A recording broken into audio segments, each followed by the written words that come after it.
Anyone else like to share? How about you in the back with the glasses, sir? My name's Bobby, and I am an addict. Hey, Bobby. Hi, Bobby. You know, you folks aren't here because you're gamblers. You are here because you are terrible gamblers. Okay, Bobby. These folks don't need to stop doing what they're doing. They just need to get better at it. Who's dealing? Please. Who's that? Let's roll. The Monday Night Meltdown has begun. The pimps, the players, the hustlers, the people that bust up, and everybody else in between, from Costa Rica to California, Montreal to Minnesota.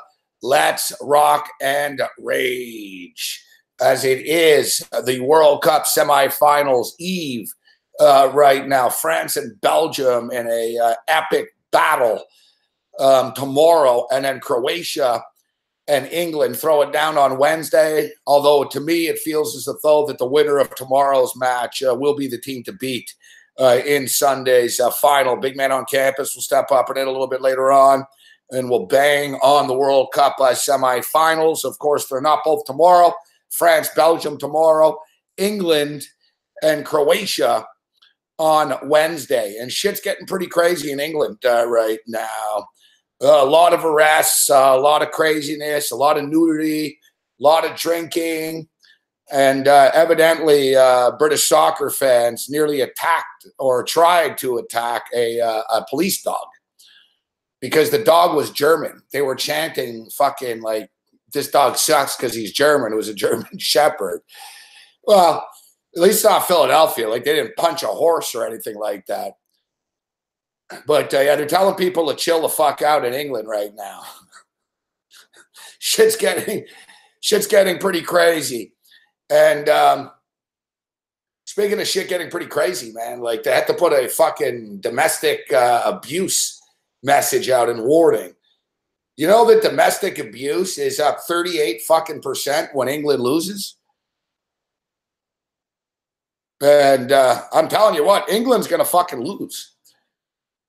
Like, England's going to lose at some point. Like, they're not winning. So I actually think they're probably going to riot now. You know, it's one thing if you get bounced early. The emotions aren't as high, but the emotions are pretty high right now. They're pretty fucked up over there. I don't think, man, I don't know. I don't think they're going to take it well if they lose. I just don't see them taking it well if they lose.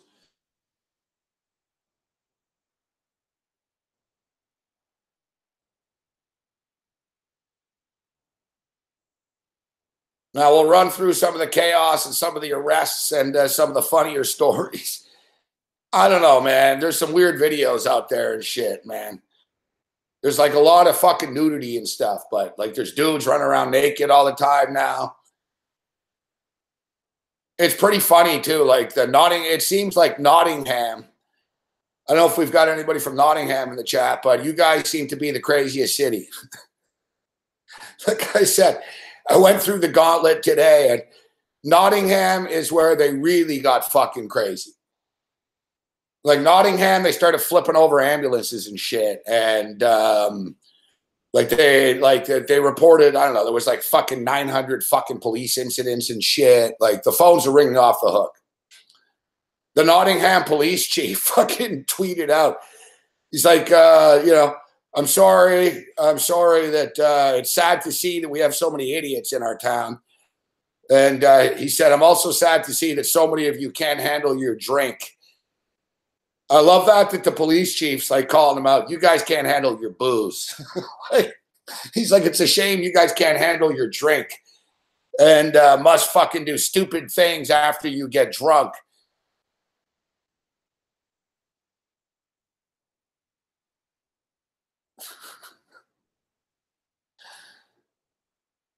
All right, so yeah, listen, I'm on the Dodgers and parlays, but I do like the San Francisco Giants tonight against the Chicago Cubs. Is it a lock? No. Is it a lock? No. It's a Monday Night Baseball game. Listen, the Los Angeles Dodgers are minus 240 favorites. I'm not really in a rush to lay a run and a half here in this game, to be honest with you. You know, Clayton Kershaw only pitches. Like, he hasn't topped 74 pitches since he's been back. Velocity's a little down with Kershaw. As I stated, I've got him in a couple of parlays already because I'm banking, you see how Puig's injured. I'm banking on the Dodgers finding a way to win this game. They shouldn't lose this game, but I'm not in a hurry to lay a run and a half at minus 150. I don't think Bobby Riggs would approve. It's not an edge. It's not an angle. Yeah, the Dodgers win all the time with Kershaw, essentially, but as Drew Dinkmeyer, who's a two-time millionaire maker, said today, Kershaw's he's not on top of his game right now. And the best way, like Dinkmeyer was talking about for fantasy purposes, he said Kershaw is priced like he's in form. Like, Kershaw was like $13,100 on DraftKings tonight, which is a lot. And, it's minus 240. Like, he's being priced like he's in form right now. He struck out 2 batters in his last fucking appearance. So you're paying for Clayton Kershaw's name, but you're not getting Clayton Kershaw's performance right now. We might be a degenerate, and yes, we might bet on virtual soccer later, but I'm spitting facts here and truth at you here. I don't think it's a smart bet to take the Dodgers outright or on the I have them in a parlay. So if you want to sprinkle them in a parlay, I had them with the Red Sox. I also have them with the Astros. I didn't really like this Astros bet, to be honest. Oakland are good, fuck. Oakland are on a run right now, and Houston don't really have anything to play for. That's the problem with baseball right now. But let's get to this San Francisco game. Listen, Kyle Hendricks has lost 5 of his last 6 starts, okay? He's not pitching well. He's walked 18 batters. He's got no fucking control. Suarez has pitched well. San Francisco are a pretty good home team. The Chicago Cubs have injuries. And, maybe Kyle Hendricks turns it around, but Kyle Hendricks doesn't bring heat, right? Kyle Hendricks' fastball is like fucking 88 miles an hour, man. Like, the guy is not, he's not a speed demon, this guy.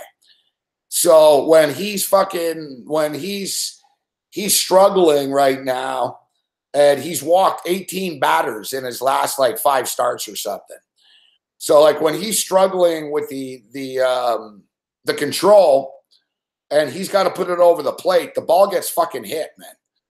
It's not, big league hitters can fucking hit an 88-mile-an-hour fastball, especially if they know where it's going to be, right? So normally the guy's got great movement and shit like that, but the movement's not there right now.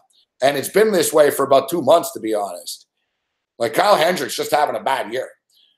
So I'm on San Francisco. We're taking the San Francisco Giants, baby. And I'm a Dodger fan, so it pains me to do it, but we're on the San Francisco Giants. You can get in on that right now. They just started. In fact, there's one out right now.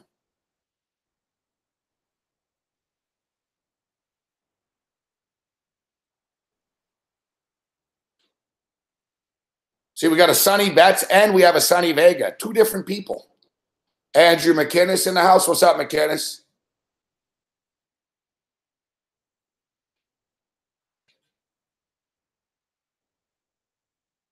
Darcy Kretchen, you're a Shadow. Bruce Chad. Bruce Chad is, I'm guessing Bruce Chad ordered Domino's today since it was I think it's 50% off today on Mondays online. Although I think they have that deal all week. I saw a promo in my elevator. I have advertisements in my elevator.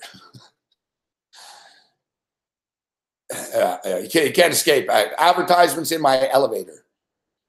I see that it's like Domino's, 50% off all online orders from July 9th to 15th. And I think it's July 9th right now to July 15th.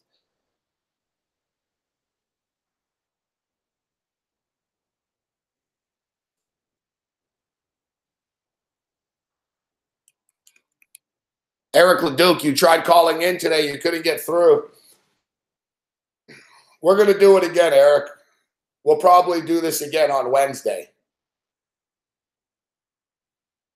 As anybody that heard the segment today knows that I don't think it's going to be easy to give these tickets away, to be honest. We've got 2 tickets to the World Series to give away. I've got 2 tickets to paradise. Yeah, we've got 2 tickets to the World Series to give away. We tried to give them away today, but it didn't go well. Like right now, I think like Sonny Vega might be like the leader right now, just because he had the worst answer out of anybody. I like how one dude today admitted that he was cheating. I said, "Did you just look that up?" He's like, "Yeah." Like, we got to get people to answer faster and shit. Yeah, Clam Chowder called in today with an attempt. God bless Clam Chowder, man. But like as if Clam Chowder was going to answer 4 Major League Baseball trivia questions in a row. So I didn't make it easier or harder. I wasn't playing favorites with anybody. But I thought that he got, like, Clam Chowder got one of the easier ones. I was going in order, right? So I got to Clam Chowder's question, and it was fucking hilarious, man. I asked Clam Chowder, I said, "All right, Clam Chowder, who's the current manager of the Milwaukee Brewers?" That was the trivia question. That's all he had to answer. Who's the current manager of the Milwaukee Brewers? And Clam Chowder's like, "The Milwaukee Brewers? The Brewers?" I'm like, yeah, it's like Clam Chowder never even heard of the Milwaukee Brewers before. He's like, "Oh, yeah, the beer, a lot of beer, the Brewers."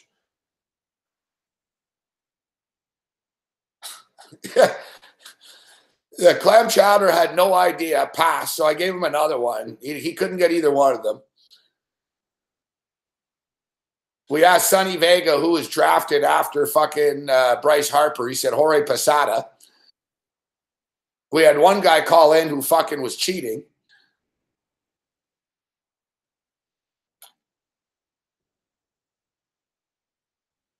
We had another dude call in. It was a pretty easy question, this one, too, is who's the Sunday night baseball crew? He's like, Adnan Virk. It's like, well, who else besides, like, well, no, the Sunday night baseball crew, the people in the booth during the game. Like, who does the game on Sunday nights on ESPN? He's like, it was a great answer. Big Papi, some chick named Martinez or something. It's like, no, it's Mendoza. Fuck. Some chick named Martinez, Big Papi, and Dan Schulman. It's like, no, it's Matt Vazgergian, fucking Alex Rodriguez, and fucking Jessica Mendoza.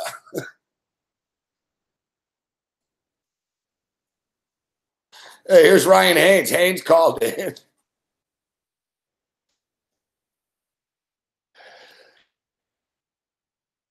Yeah, that was great, Meg. When I asked Chowder, I said, "You ever even heard? You ever heard? You ever heard of the fucking Milwaukee Brewers, Chowder?"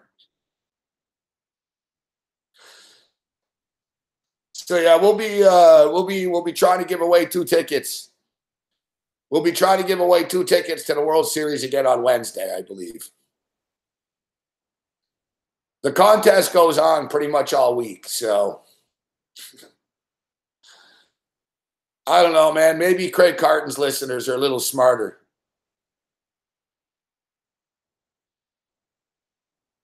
Simpsons trivia, yeah. I would imagine that I'd be pretty good at Simpsons trivia. Although I did a head-to-head Simpsons trivia battle with fucking Aaron Bronstetter before on the air. And fuck, he knew everything. Fuck. Like, you know, if you ask me names of episodes and shit, I don't know, man. Like, he knew names of episodes and what season things were in. I'm not big on that.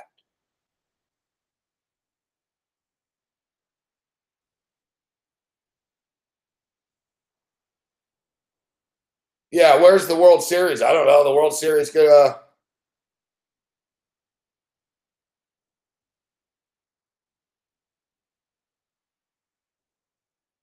nah, they won't, Yura.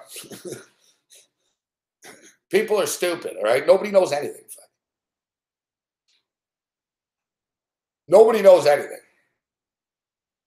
The questions are too hard. Like, we're never going to be able to do it. There's no way in hell somebody's going to answer 4 of these in a row. I knew the dude was cheating today when he answered the second one, but I didn't even care because I knew what the third question was, and I knew there was no way in hell he was going to get it. So, and I wasn't going to let him search for it. So I knew, I was like, all right, this guy's out. We'll have to probably, lower the threshold to like,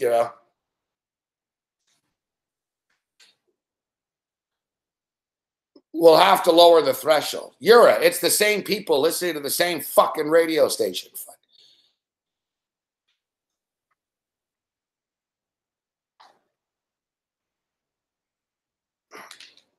People at one time of the day aren't going to be any smarter or dumber than they are at any other time of the day. It's the same people.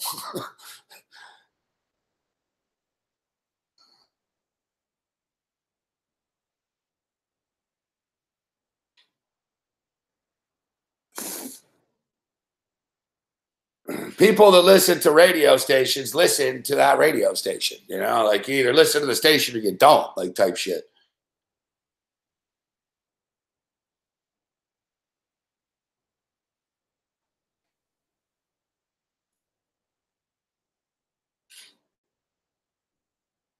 It's like the time I was all nervous when I did a Major League Baseball game.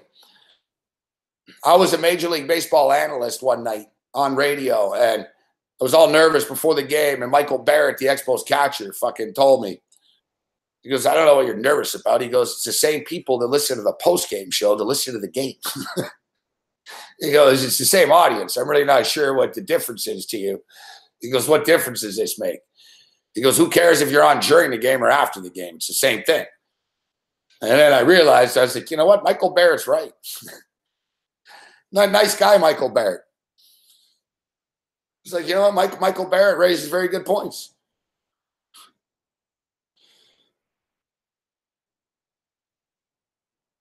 Yeah, Michael Barrett, really, real cool dude. It's funny, too, because the other day, Richard Deitch asked people in the media to say who's a great, like, athlete that was always cool to you and like, one of the nicer people to deal with, like, as a pro athlete.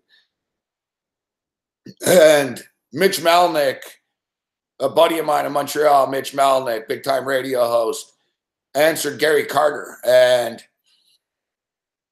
I was sitting here thinking, I was like, I really can't think of anybody. I was like, everybody's just pretty much a fucking asshole, so I really don't know. And then it started to hit me after. I was like, oh, fuck, Marv Levy, fuck. I was like, Marv Levy, fuck, Michael Barrett, Marv Levy's a very nice man. Marv Levy's nice. Cam. Yeah, I don't know, man.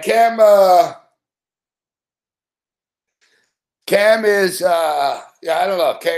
Cam seems to be fucking losing it with age or something. The best is Cam. We're doing a survey today on the radio, and one of the questions is, are you in the sports media? And Cam's like, no, I'm not in the media. He goes, I'm just on the, I'm like, what do you mean you're not in the media? Fuck.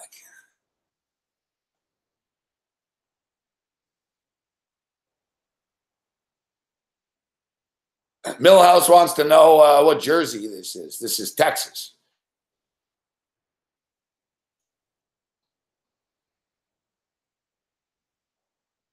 Texas basketball.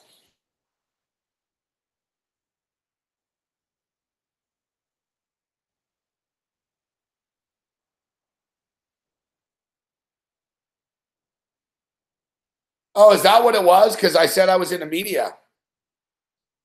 That's pretty dumb. So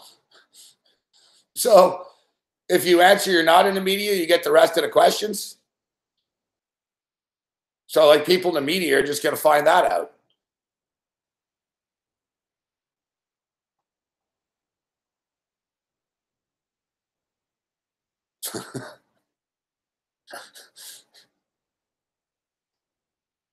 Listen, I'm not a big fan of fucking surveys in the fucking first place. All right, so right now we got Milwaukee and Miami. I'm on the Milwaukee Brewers here. Fuck, I need the Brew Crew. I need the Brew Crew. I gave you guys the Philadelphia Phillies earlier in the day. Phillies are winning 3-0. I'm on the Brew Crew right now. I should have jumped on the Yankees knowing that they lost the first game today. I need Milwaukee to win this game. They're tied at 3 right now in the 10th inning. Fucking Oakland's up 1-0 on Houston. I'm getting sick of Houston fucking me on parlays. I'm done with these guys. The Dodgers and the Padres are still scoreless right now. And it's in the bottom of the first inning right now. We're on the San Francisco Giants. So I wasn't planning on really talking about the NBA too much tonight. There's some late night NBA Summer League action. Maybe as a degenerate in us, we'll take a look at this shit. I think it starts at 11 o'clock, couple of games. But we've got late breaking news.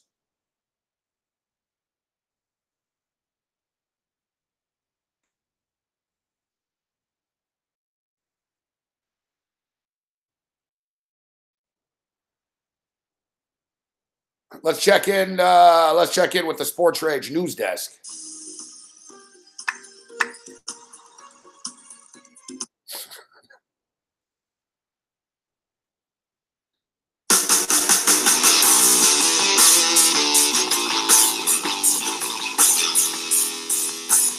Breaking news.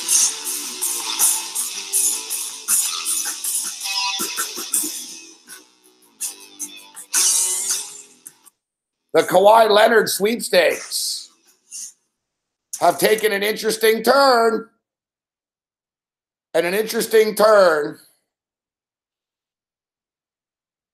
An interesting turn in which the Toronto Raptors. The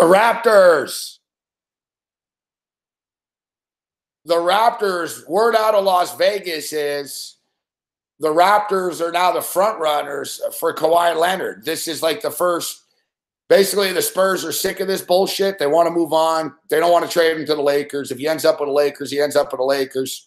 They don't want to trade him to the Lakers. They don't want to trade him into the Western Conference. And the Spurs and Raptors have always had a good relationship. Popovich and Masai and stuff. So, the word on the street is that the Toronto Raptors, it's funny because I was just thinking about the Raptors and the fact that they haven't done anything in the offseason, really. And I brought this up last week with Kawhi Leonard and the Raptors. I said, you guys heard me, I said it a couple of times. I said it would be negligent if Masai Ujiri didn't look into this. And basically, the thing is, the Raptors, they'd like to get rid of some of these contracts anyways. Now, the thing is, to me, you can't trade DeMar DeRozan, though.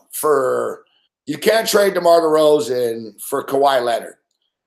Kawhi Leonard is a rental, all right? Kawhi Leonard's going to be there 1 year. Now, you know, Kawhi Leonard's a free agent at the end of the year, right? So Kawhi Leonard knows that it's either go somewhere and play for a year and accept it, or you're not playing for the Spurs. So Kawhi Leonard is going to have to accept this. And the Spurs and Raptors are supposedly in talks. Now, what will happen here, I don't know.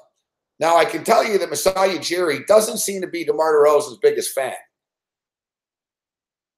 But you look, Tony Parker's now gone, right? Tony Parker's gone.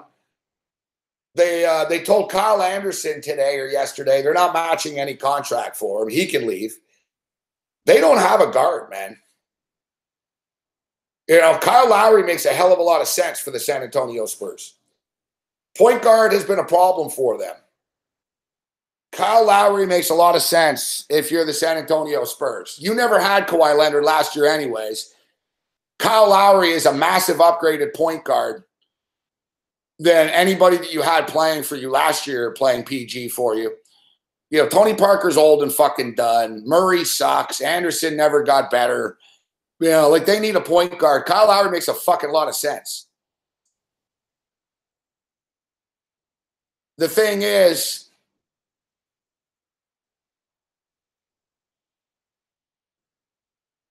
no, there's no way in hell you give the man Anunoby. Fuck. No way in hell, Ken. They're not getting Anunoby. Listen, the Spurs aren't stupid, so it's not like they're going to take fucking Serge Ibaka in this.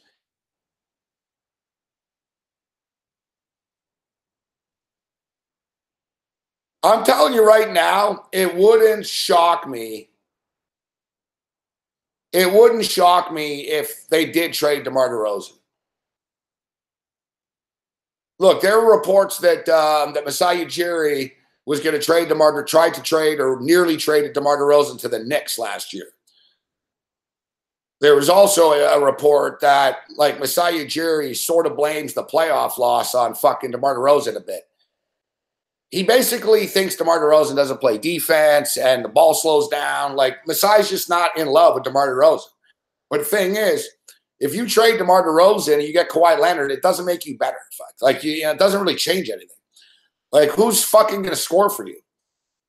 Like, the Raptors are already offensively fucking challenging as is. They can't lose. They can't lose his points. They've got to get rid of Kyle Lowry anyways. I like Kyle Lowry, but Lowry's, you know, Lowry's still good, but it's time for him to go. And like I said, you know, they're going to ask for Anunoby, but obviously you're not doing that. Fuck, not for a rental. If it was for real, like and Kawhi Leonard was under contract, I would do it, but not like this.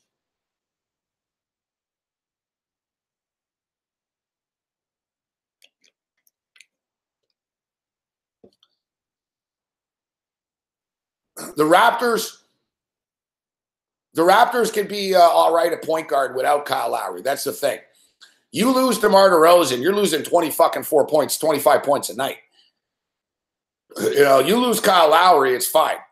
I'm not the biggest Van Fleet fan, but Van Fleet's, you know, pretty good. I think DeLon Wright could be very good if given the opportunity. If you have, and another thing is too, maybe JV's a part of this, right?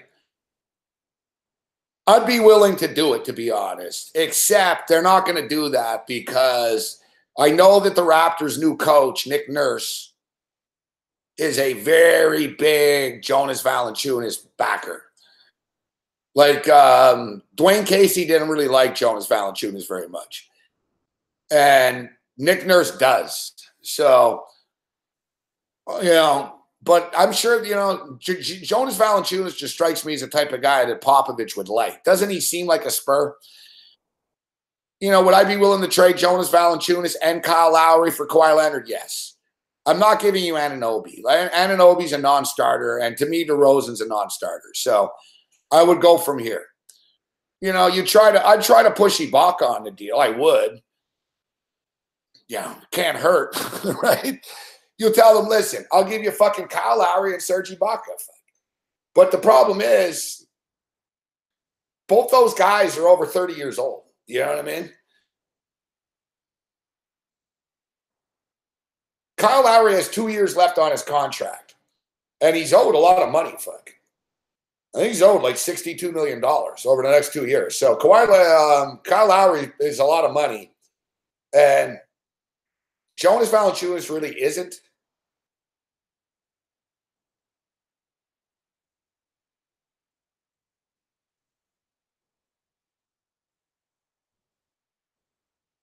Yet, you know, it just makes sense.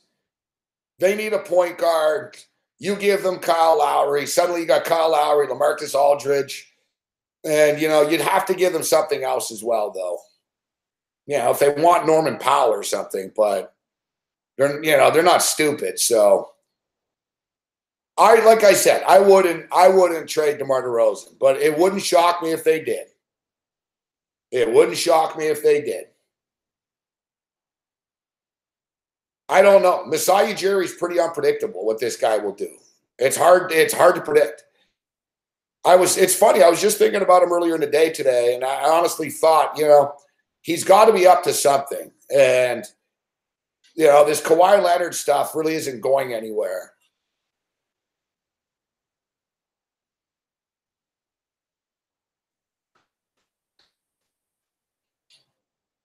And the Raptors really, the window of opportunity is now. You know, it was this past year, but listen, you're not beating the fucking Golden State Warriors anyways. So the whole thing is, oh, can you win the East? But it's there for the taking. Boston's good, but Boston seemed to be cursed. Like, for some reason, Boston doesn't fear. I don't know. I look at Boston and I'm like, you guys are really good, but it seems like you're always tweaking the roster so much that you never really settle on anything. It's been this way for like 3-4 years, if you notice. Like the Celtics have been racking up first-round picks and big, signings, and you never have any team chemistry, Boston, because you change your players so often. And Kyrie Irving's already on the way out of Boston, evidently. Like, no joke. He's like, he's been never played. He's just like Duke, fuck. You know what I mean? Kyrie Irving, I don't think Kyrie Irving's dream was to go to Boston in the first place. Kyrie Irving just fucking wanted out of Cleveland, and he wanted to be on a decent team. But Kyrie Irving's a fucking free agent next year, and the Celtics don't think that he wants to re-sign with them even. Like, that's why Kyrie Irving's name was associated in the trade to the Spurs. Supposedly Danny Ainge said, you can have him, fuck. Because we don't even think he likes it here. So,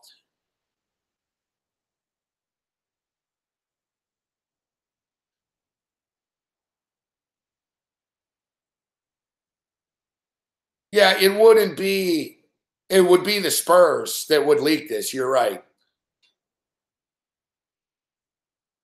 It would be the Spurs that would leak this because they want other teams to know, listen, fuck, we want to get this over with. So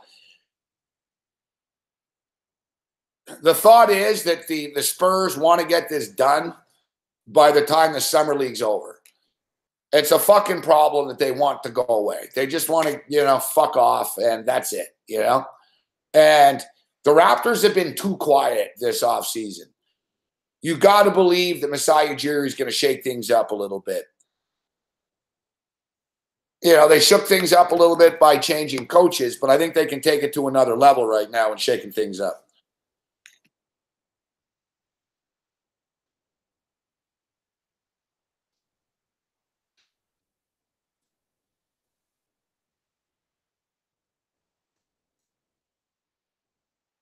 But really, I don't know. Does any of this really matter?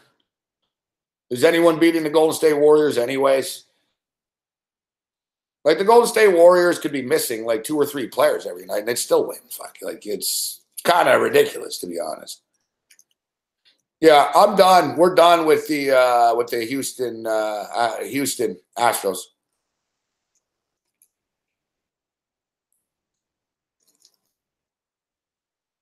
We're done with that team.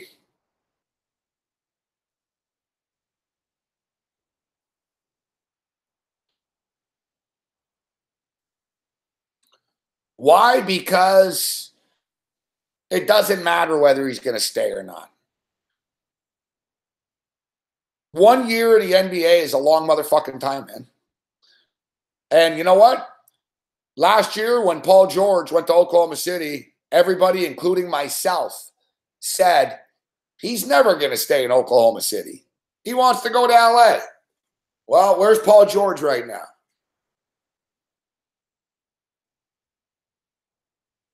My deal is with Kawhi Leonard, like I said, I don't want to trade. I wouldn't trade DeMar DeRozan for him. I'm adamant about this. Like, DeMar DeRozan's off limits for me.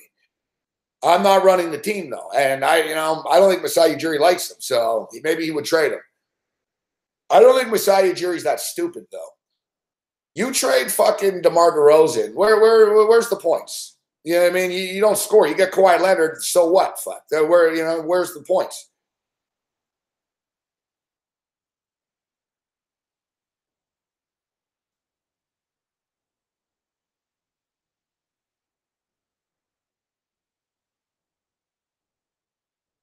But like I said, that's the way the Raptors are looking at it.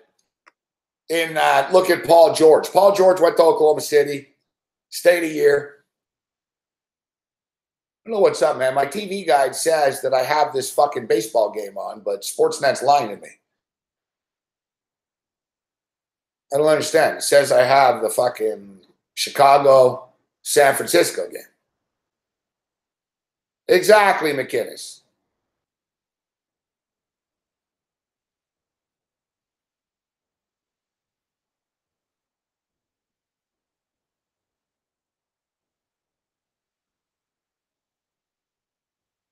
Man, I can't find this shit.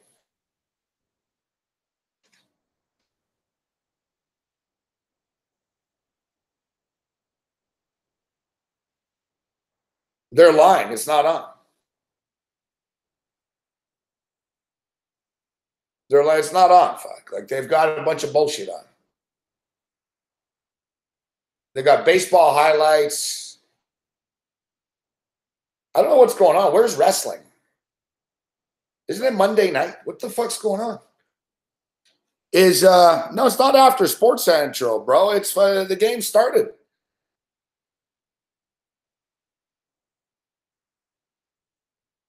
What, they're joining the game in progress?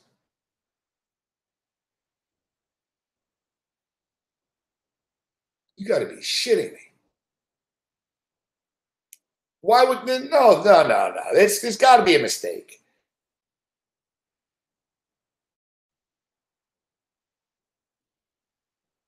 There's got to be a mistake. Fuck, are they ever stupid? What is this? Joining the shit in progress. You guys got 5 fucking networks, fuck. Hey, where is I don't get Major League Baseball TV. So yeah, they got 5 fucking networks, man.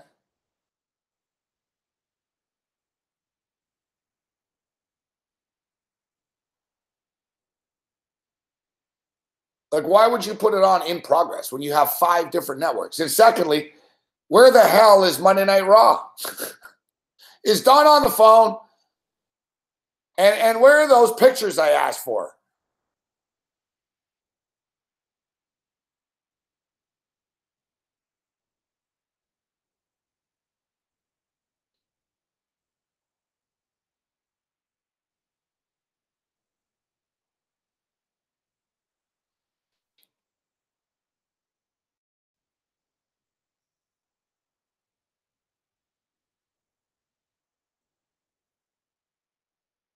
Oh, there it is. All right, at least wrestling's on. Here we go. Who's this dude? Drew McIntyre with Dolph Ziggler. Drew McIntyre. Fuck, they're getting pretty lazy with their wrestling names now. Drew McIntyre.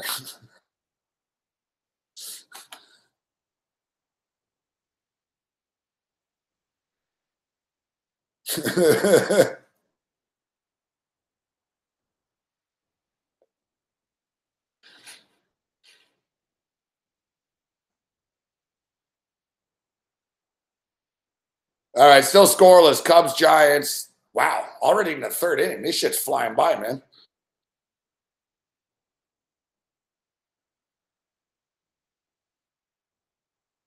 This shit's flying by. Same with the Dodgers. Padres already into the 3rd inning right now.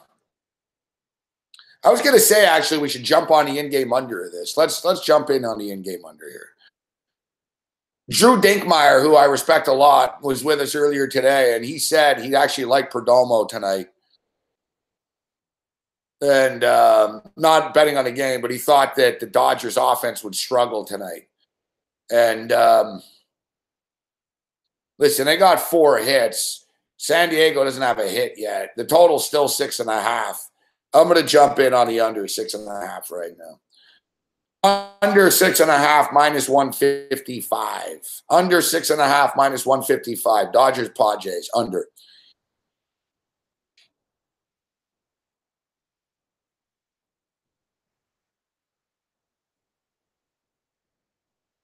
And we got bad news. The Chicago Cubs have a runner on second base right now with nobody out in the top of the 3rd inning. We'll keep our eye on that.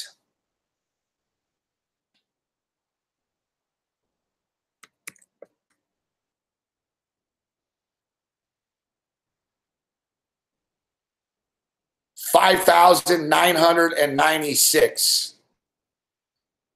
The announced attendance tonight for the Brewers at Marlins. You can hear a pin drop throughout the broadcast. Danny in Nova Scotia tweets me. 5,996 people at the game tonight. Not even. That's the announced attendance. I think Derek Jeter's actually slept. with more women. Like, you know, if that's like our trivia question tomorrow. 5,996, the amount of supermodels Derek Jeter has slept with, or the amount of people in attendance for the Brewers and Marlins game. Look, he just took over this franchise. It's a fucking disaster, man.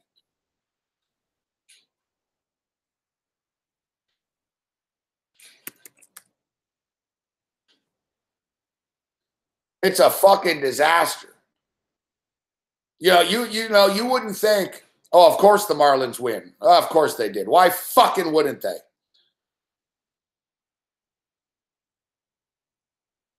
Why fucking wouldn't they, huh? Fucking bullshit. Fuck. Fucking Houston Astros losing right now 2-0. Guy's going to get shut out. I'm telling you, man, this Oakland team, I don't know, I'm a fucking idiot. I didn't really like this. I sort of forced this. Right after I did it, I was like, I don't even like this pick. I don't even like the Astros tonight. Like, you know, you almost just automatically, put the Astros in a parlay, but Oakland have won 16 of their last 20 baseball games. They're 16-4. Now making 17-4 in a couple of minutes here. It's getting to the point right now where, you know, you almost have to start to think, you know what, Oakland might be able to catch Seattle. The only thing is, can Oakland continue to play at this pace, right? It's pretty insane, man. Like the Oakland Athletics, I remember about a month ago, about 6 weeks ago, they went on a run on the road.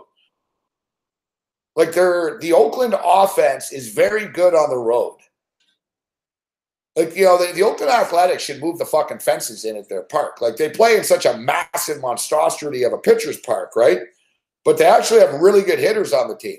So, like, they do themselves a disservice playing in that cavernous ballpark. It used to make sense. You know, Oakland before never really had good hitters. They had good pitchers. They'd have a lot of money. So it was like, you know what? Let's just make the park really big and fucking play defense and shit. But it actually hurts them now. Like, Oakland are much better on the road than they are at home just because of the park that they play in. They're a dangerous team, man. Like, they're no fucking joke. Like, if they put it this way, if the Oakland Athletics were in the American League Central, they'd be in first place right now. Like, Oakland are better than the Cleveland Indians are.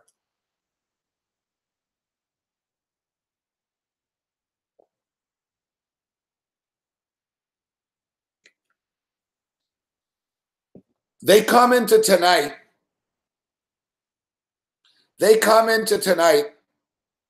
6.5 back of the wild card Seattle Mariners. So they win this game tonight, they shave it to 6. You're 6 games back, All-Star break, not even here yet. You're in business.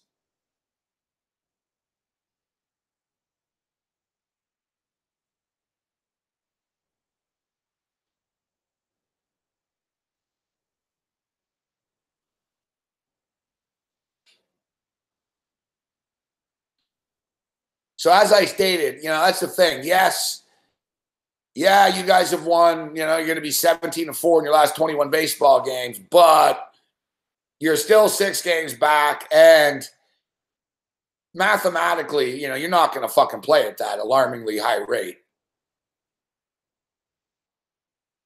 To be honest, you know, baseball, and I love baseball, but it's pretty anticlimactic this year. It kind of sucks, to be honest. Like, it's ridiculous. Like, the Houston, guys, we're not even at the All-Star game yet. And you think the Houston Astros give a shit that they just lost tonight? That's the problem. Like, you know, that bothers me. I bet on a fucking team that's 31 games over 500.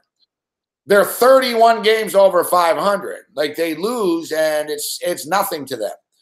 It doesn't matter. You know what I mean? It's like they look at the standings, and they're like, no one's catching us. We're 30 games over 500. It's ridiculous. It's ridiculous. It's the same thing. Like, there's no drama in the American League. It's gone. The only drama at all is, like I said, can Oakland catch Seattle? Boston and fucking New York are run away with it. All right? Same shit. These guys are like fucking 28 games over 500 and shit like that. I can't listen, man. I've been watching baseball a long time. I can't recall a time like this where the season's been over already. It's done. It's fucking insane. Look, the Boston Red Sox are 34 games over 500 right now. We're not even the All-Star break. Like these guys, like there's like 5 fucking teams on pace to win like 110 games. And like if you're the Boston Red Sox, all right, you're competing with the New York Yankees for first place. You know, you are, so you are competing for something, but you know, like the closest, and even after that, you're still in the playoffs. And you know, look, Tampa is 16.5 back. The Blue Jays are 20.5 back. Baltimore are 37 fucking games back. 37 games. We've only played fucking three months and a week, and you're already 37 games out of first place. It's almost impossible. Baltimore have fucking won like less games than Boston's lost. Fuck. Like Boston's lost 29 games this year. They've won 63. Well, make it 64, I guess, after tonight, whatever. You know, Baltimore's 37 games back. Like, if you're a Baltimore or if you're going to a Baltimore Oriole game, you're just going because you love the sport. Can you imagine? Like, I don't know how they're going to sell tickets down the road. Like, I'm not surprised. Miami, 5,000 people. Why would you go to a Baltimore game? Like the Chicago White Sox got like 800 people for a game last week. Literally, there was like 800 people there. There was no one there. It was empty. I saw a sky shot and it looked empty. There was like a few people behind home plate and shit because they let anyone sit where you wanted. There was like a little consortium of like a couple hundred people around home plate, around the dugout. It looked like sort of a, you know, like when you're you're playing at the stadium type shit. Like the White Sox, like people in Chicago have tapped out. Like, you know, the White Sox are 30 games under 500. They're 30-60. Kansas City, you're fucking 24 games out of first place. Like you go through cities and everyone's already tapped out, man. The Blue Jays are a joke. Tampa's trying to battle, but you got no hope in hell for the playoffs. Minnesota, Detroit. Detroit's a fucking shit show. Minnesota's in second place, and they're fucking 9 games under 500. So it's a shit show. The American League is a shit show. The National League there's action. That's where your drama's at. You know, National League, you know, Philadelphia, Atlanta, and Washington all battling for that division title. You've got Milwaukee and Chicago battling in the Central. And you got Colorado, the Dodgers, and Arizona in the West. So the National League is actually where the drama is at. The American League's toast. The National League's in good standing right now.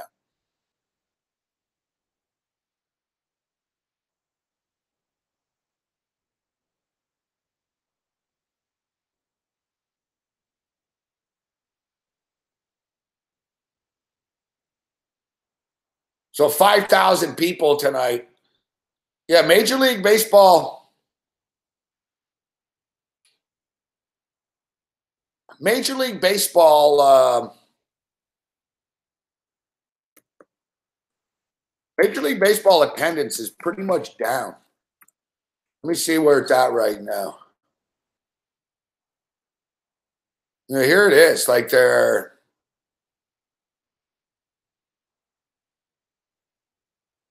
You know what? Attendance is down in Toronto, too. I'm seeing here this, too. Oh, it's a fucking video.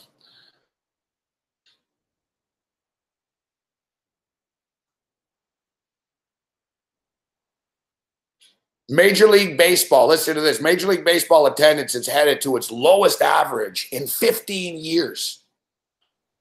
Not good. I would expect next year, they're really good. Like in the next couple of years, you're going to see baseball with a massive overhaul. They're going to put people on second base and shit, first base and second base, and they're going to, you know, there's talk about lowering the mound.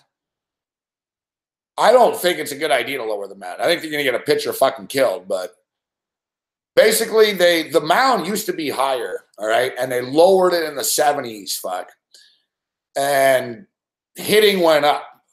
Like the pitcher, the higher the angle the pitcher has, the more advantage the pitcher has, right? So every time they lower the mound a little bit, they get a little offensive spike, and then it levels out after a year or two. So they want to basically almost put the pitcher like fucking flat and shit. But, I guess, fuck, if they think,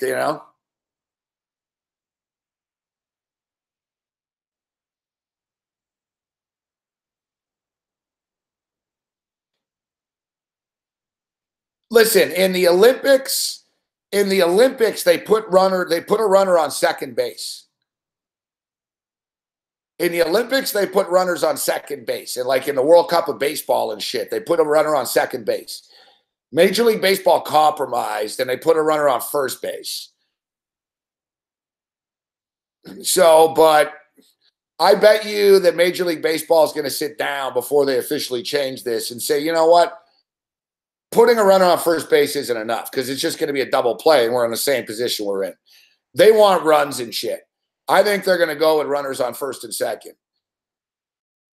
You put runners on first and second with nobody out, you should get a big bump, fuck, and there should be chaos and extra innings and shit.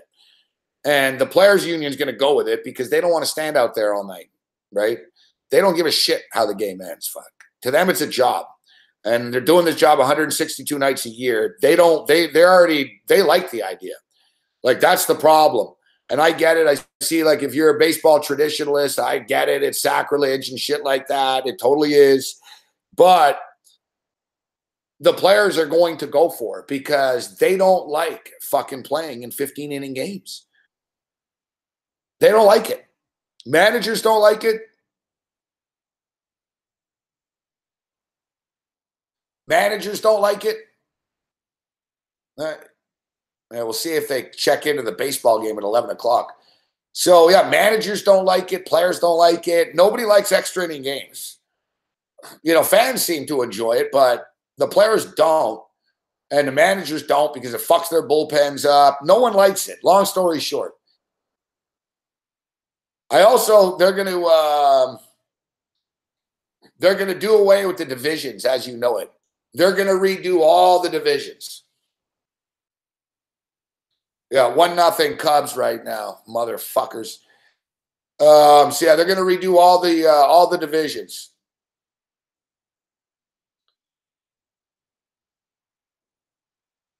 They're going to put all the teams together. Basically there's going to be a new division with the Expos in it and shit. It's going to be the New York Mets, the New York Yankees, the Montreal Expos, the Toronto Blue Jays. And they're putting the interleague teams together. That's going to be the new league. So like the Dodgers and the Angels will now be in the same division. The Astros and Texas, sort of like they are. Right? So the Dodgers, like the Cubs and White Sox, Cardinals, it'll be more geographically aligned. Because baseball, number one, they need a change. They need a spark, okay? They're going to change the playoff format. They're fucking scrapping the divisions. Now, listen, everything's on the table, but I've been talking about this for a year, and they know they're shaking things up. It's not even debatable. Like, they're doing this, all right? And why are they doing this? Because, number one, they think that they can make more money of having the Yankees and fucking Mets play each other 18 times a year. And number two, there's no travel, right? Like baseball, it costs them a lot of fucking money, man. They play 162 games. They're flying all over the fucking place all the time. They're tired of it. So the players like this because there'll be less travel. The owners like it because they're going to spend less money on fucking on gas and fucking planes and shit like that. Traveling, less hotels. You know what I mean? They're going to save a lot of fucking money by doing this, right? So suddenly You know, suddenly you won't have fucking so sort of whacked out geographical matchups.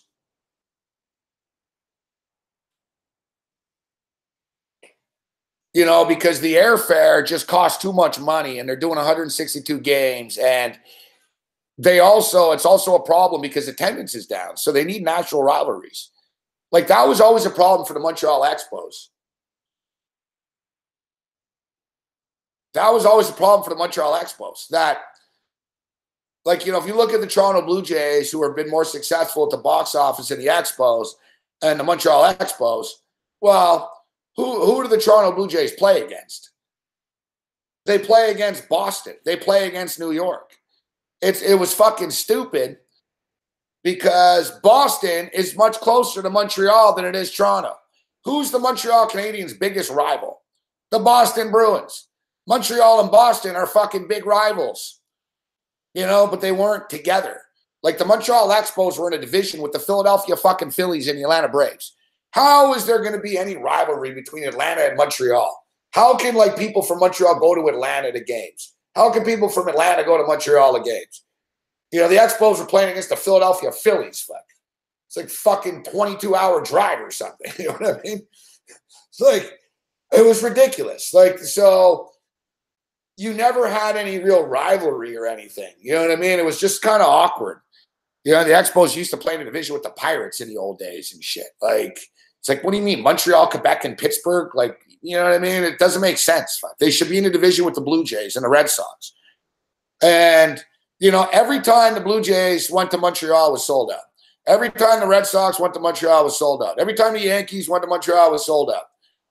Right? Like, it's not rocket science, fuck. There's a natural, I mean, if Boston is a fucking 5.5-hour drive from Montreal, doesn't it fucking make sense that Montreal should be playing Boston?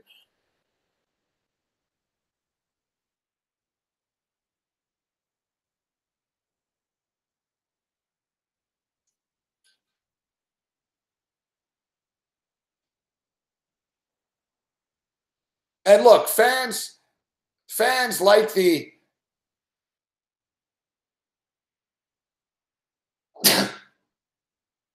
look, fans have accepted the interleague play, right? And also, nobody really gives a shit about the American League and National League anymore.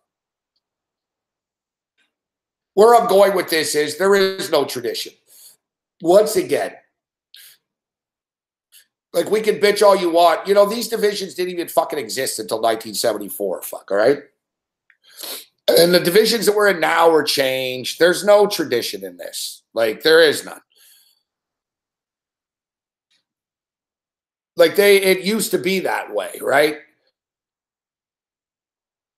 I mean, it was a tradition to have a fucking wild card team and then another wild card team, and you know what I mean?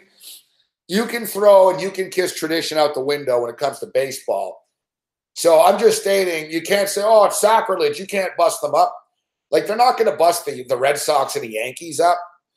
You know, they're not stupid, fuck. But they want to get the Expos, Detroit, Montreal, all sort of the hockey fucking guys. You know what I mean? It's smart. Like, you look at the NFL, like the NASCAR division, fuck. You know, the NFL realigned and made it more geographically made sense, fuck. The whole thing of sports is,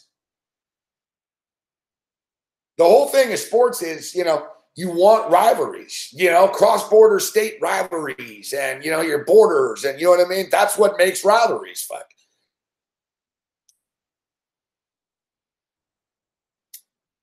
You know, like growing, you know, the Montreal Expos rivalry for years were the Atlanta Braves. I never been to an Atlanta Brave game in Atlanta. It's fucking far, you know?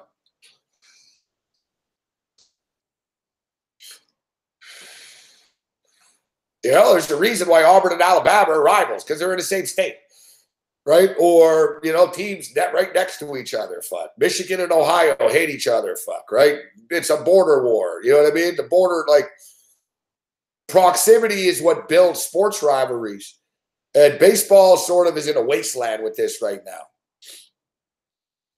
You know what I mean? Like Chicago and Cleveland and shit. They're like, you know what? The Chicago White Sox aren't drawing anybody, but if they play the Chicago Cubs fucking 9 times a year at home, that's 9 games that they would draw somebody. Right? So, you know, like another thing, like Milwaukee. Like Milwaukee and Chicago are right next to each other. Like Milwaukee, Chicago, and Chicago should just all be in the same fucking division. Right? You know what I'm saying? All the California teams, it doesn't make sense, fuck. Why is fucking Texas fucking flying all the way to Oakland and shit? Why is Oakland and Houston tonight? Oh, Oakland should be playing the San Diego Padres, the fucking California Angels, the LA Dodgers. You have a California division. San Diego, Oakland, LA. Boom. You got yourself a fucking division. San Francisco. There you go. There's your new division. Throw fucking Colorado in there and Arizona. You know what I'm saying? You know, you got fucking, you take Colorado and then you put Colorado with the Texas teams. Colorado's right next to Texas. You put Colorado out there. Makes sense. That seems like a rivalry, right? Colorado versus the fucking Houston Astros and shit. Denver, Houston, not far.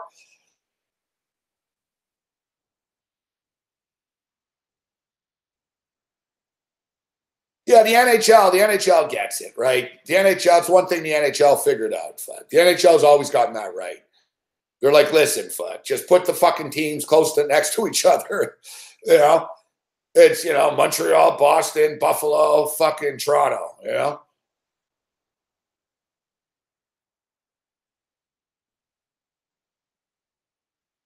Exactly, Vice. Imagine like the A's and the Giants 19 times a year. They'd be the games would be packed all the time. And they're not rivalries that people would get sick of either. You know what I'm saying? Like if you're a Met fan, you don't mind seeing the Yankees 9 times a year. Like if I'm an Expo fan, I'm like, cool, fuck. Yeah, we played the Blue Jays 18 times, whatever, fuck. You know what I mean? It's better than fucking playing the San Diego fucking Padres 18 times. Like, you know, like you need some sort of, you know.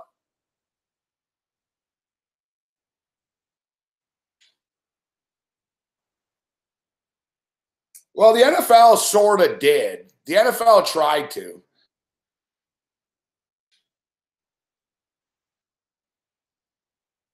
The NFL is pretty geographically aligned, especially now with the Rams in Los Angeles as opposed to St. Louis. Ooh.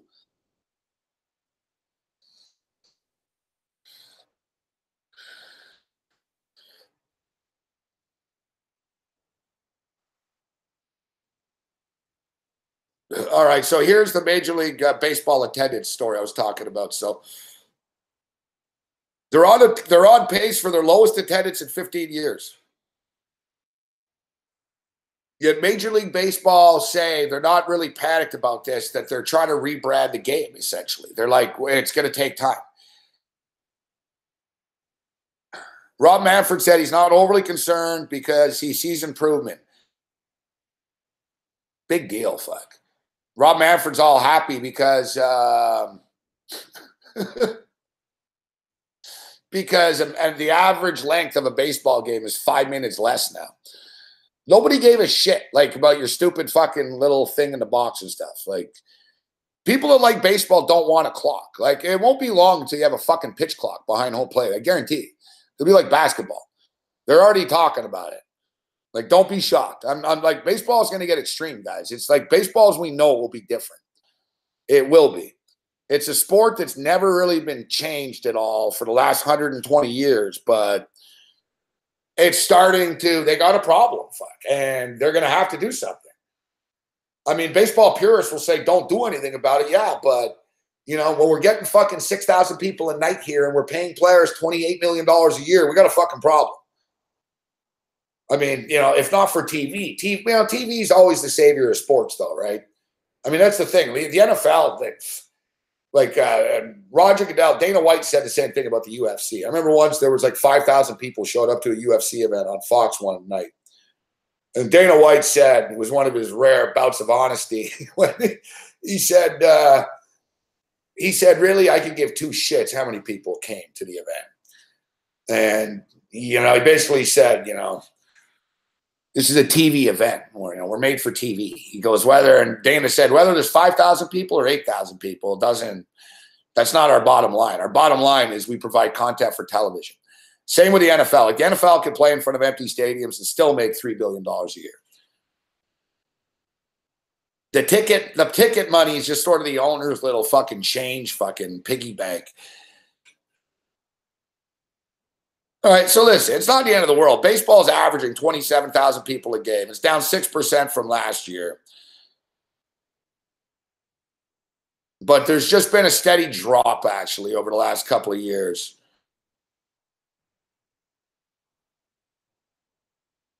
The teams to suffer the biggest drops in attendance, and this is actually from like fucking a month ago, this study. The Miami Marlins went from 21,000 people to 10,000 people. The Toronto Blue Jays, a big drop for the Blue Jays. The Blue Jays are only averaging 27,000 fans a game now. They were averaging 36,000. Now, for the record, the average is 27,000, so it's still pretty good. So the Blue Jays are getting the average.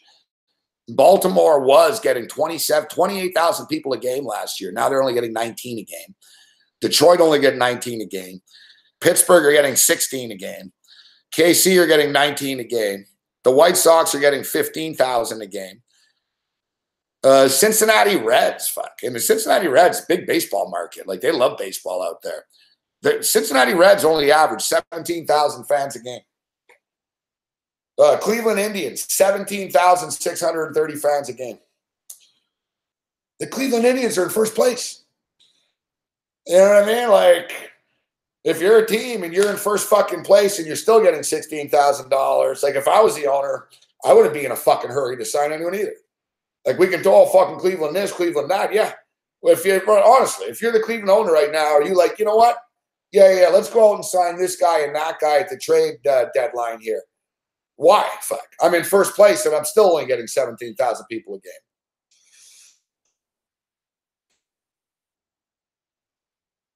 There are a few teams that are up, but yeah, Houston, fuck. Houston are the champions. Houston averaged 27,000 people a game last year. Now they average 35,000 a game. Milwaukee is up from 28 to 32. The New York Yankees are up from 36 to 40,000. And the Arizona Diamondbacks are up from 22,000 to 25,000 a game. That's the biggest increases. The two biggest decreases were the Marlins and the Blue Jays. With Baltimore, Detroit, Pittsburgh, everyone's kind of like...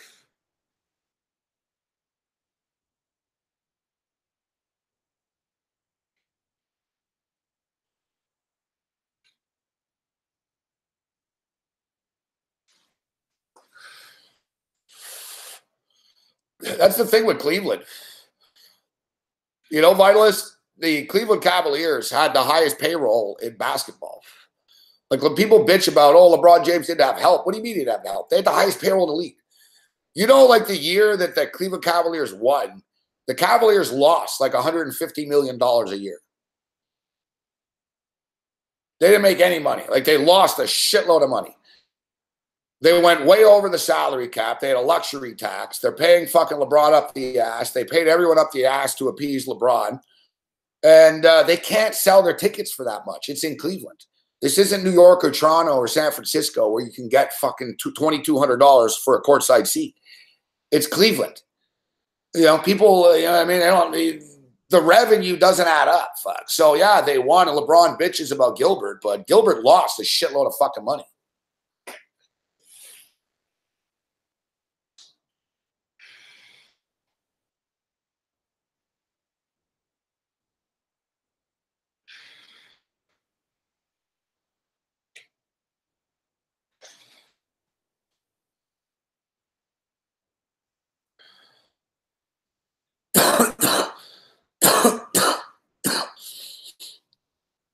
Hard to believe that somehow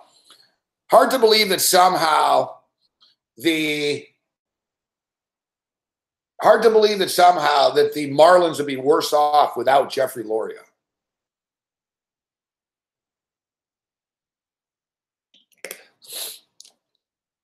All right, Brandon Belt is up right now. Watch, he's going to hit something. Home run coming up. No. Line drive to the second baseman. Still 1-0. I should have jumped on the total of this one, too. I don't think he'll fit well with LeBron, to be honest, Halifax. I don't think they'll be on the court together very often.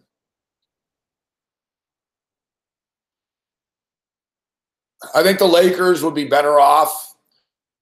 Look, Lonzo Ball's always hurt anyway, so he's kind of a waste of time to talk about. But me personally, I think they're better off if they bring Lonzo Ball off the bench. So basically, you know, you make Rondo the starter with LeBron and shit. And, you know, once in a while, Lonzo's on the floor with LeBron because LeBron plays a lot, right? LeBron's going to play 38, 40 minutes a night. So there'll be times when they're on the court together, but I don't think they do fit, to be honest. I don't, you know.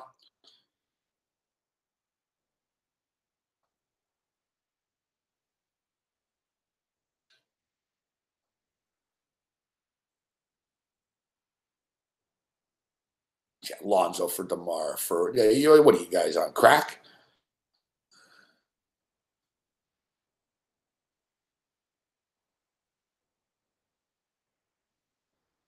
If the Lakers want to trade fucking Lonzo Ball to the Raptors, no, fuck. I give them Norman Powell, fuck. Say, if you guys want Norman Powell, I guess we'll take Lonzo, but I don't even, you know, I don't want him.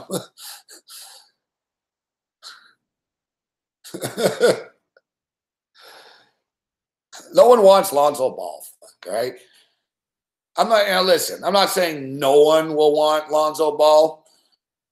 Lonzo Ball will end up on the fucking Nets or, you know, he'll be a Sacramento King or something in a year or two. He has a 3-year contract, so he's in a year 2. You know, you get a 3-year deal, and then the team can match it, and then after 5 years, you're a free agent, right? So I don't imagine the Lakers going to be in a hurry to be matching anything. You know, I imagine Lonzo Ball plays out the string for 2 years here, and they let him go after. I don't know. Does he fit in with LeBron? No, I don't see it. I don't see it.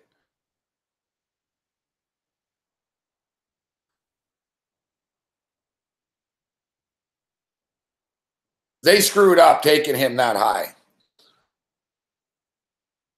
They screwed up taking him that high. You know, we should have jumped in on the fucking under. Oh, there's the Dodgers up 5-0 right now. Dodgers explode for a 5 spot. Fuck.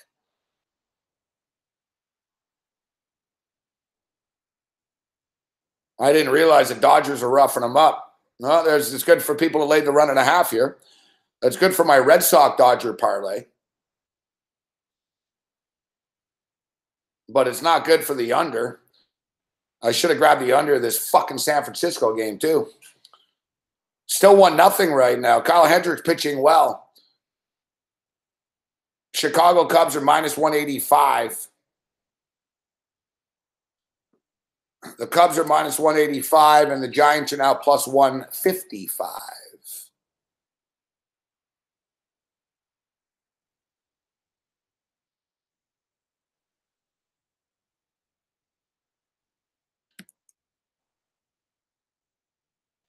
All right, we've been waiting to hit the soccer for Big Man on Campus to step up and in, but Big Man on Campus has some internet issues right now.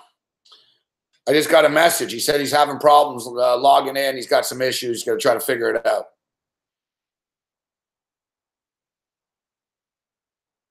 So we'll jump in here right now. We got Belgium and France in the morning, which should be a fucking epic battle. And what I think actually the winner of this game wins the World Cup. Like, honestly, if you look France versus Croatia, who you got? France versus England, who you got? Belgium versus England? Belgium versus Croatia? Any way you break down, in my opinion, any way you break down the potential matchups here, Belgium and France will be favored and will have the advantage.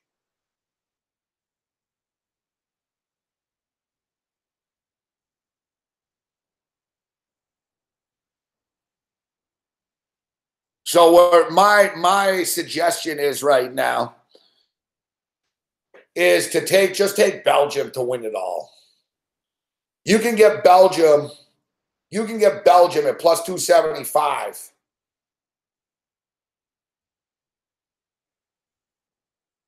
You can get Belgium at plus 275 to win it all. And I was thinking about this. I was like, well, you know, would you make more parlaying them twice? And no, you really wouldn't. You know, because listen, you got to play it to qualify, right? You're not going to take them to win in regulation both times because you can get screwed. So you have to just take it to qualify. And Belgium are plus 110 to qualify right now, okay? So you take Belgium plus 110 to qualify. You win that. Then you look to flip it over. And Belgium are going to be favored. Belgium are going to be favored against England or Croatia. So, you know, you might, I think the math sort of works out that it's kind of the same. I'd rather just take it right now to qualify because, as I stated, I think whoever wins this French-Belgium game is going to win the World Cup. So, and conversely, I think Belgium beats France tomorrow. So, you know, I'm going to take Belgium plus 275, and this way I could kick back. I don't have to stress out so much about fucking, oh, did it go to extra time? What happened? And all this other stuff.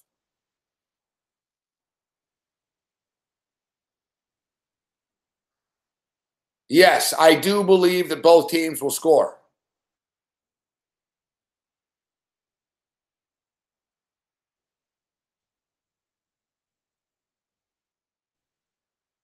I do believe that both teams will score. It's minus 125. That's a bet that I do like. I mean, you know, do you really see either one of these teams? Do you really see either one of these teams getting shut out? They're both, you know, they're both great offensively. And they're both giving up goals.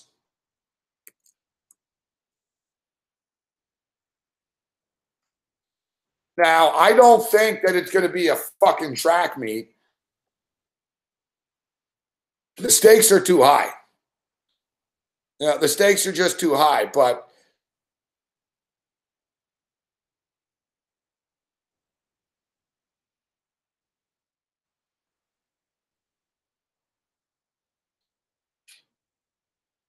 I mean, you look at France, Argentina scored 3 goals on them.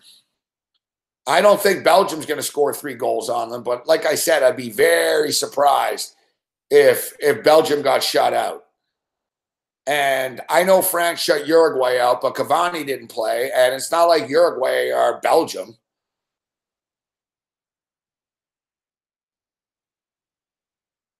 I do like both games to be a half, but we'll talk about this first games first. I do think it'll be a draw at the half. I think that's worth a look. I also think it could be a draw after 90 minutes, to be honest. I'm actually looking at 1-1. I don't think it's going to be 2-1. Or, I mean, I don't think it's going to be 2-2. Like, I'm thinking 1-1. I saw a prop today if you think it's going to be one in extra time, which it wouldn't surprise me that, actually. Couldn't you see it 1-1 and then someone scores like in 108th minute or something to make it 2-1? I don't think it's 2-2. Maybe somebody wins in 90 minutes 2-1. I doubt it's 1-0. You know what I mean? So, to me, it seems like a higher probability that it's 1-1 after 90 minutes, that they both score.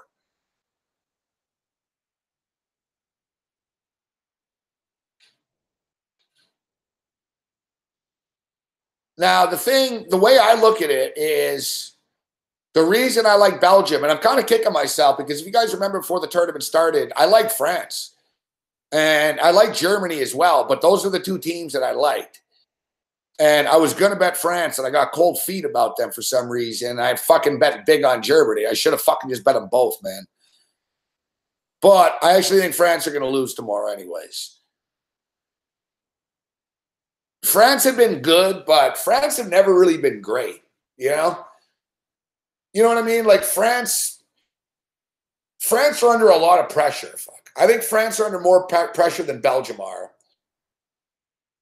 France, they don't really look comfortable. You know, it's more of a relief when they win. Like, they've never really fully clicked. It was, they played a good game against Uruguay, but Uruguay were kind of fucked going into it. And to me, France are kind of young. You know, like Belgium have got guys that have been around a while. They're finally like living up to their hype. Belgium were like, you know, buried, fucking left for dead, dug down deep, found a way to get back in this.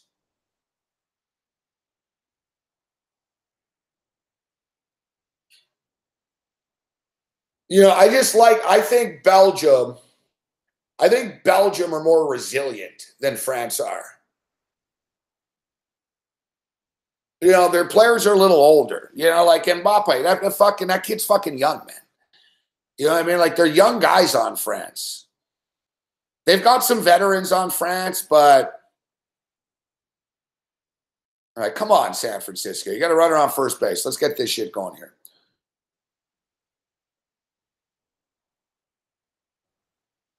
I just think Belgium are a little bit more complete coming into this and a little bit more confident. Playing was sort of looser. I think Belgium could cause a lot of problems for France in the box, in the back end. France are pretty explosive, but, you know, the game against Uruguay, oh, fuck off. That's double play all over it.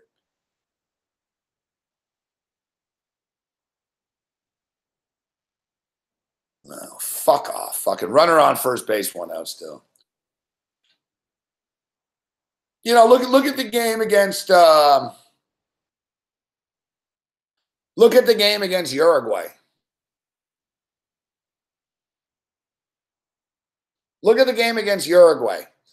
They scored on a penalty kick, and they scored on a shitty-ass goal that the Uruguayan goalkeeper should have fucking stopped. That Griezmann shot, I would have stopped that fuck. I don't know what the fuck the goalie was doing. Remember, the ball was going right at him. All he had to do was catch it. For some reason, he tried to swat it. Fuck. I don't know why he did that. You know, I still wonder about that. I don't know what the fuck you were thinking. You know, once in a while, you'll see a fucking goalie punch the ball instead of stopping it. The Swedish goalie did that the other day, and it's kind of a stupid thing to do then, too. It's like, dude, this is the World Cup. Don't fuck around. Just catch the fucking ball, bro. You know what I mean? Remember, like, the goalie, like, swatted his hands at it, and it went in. It was stupid.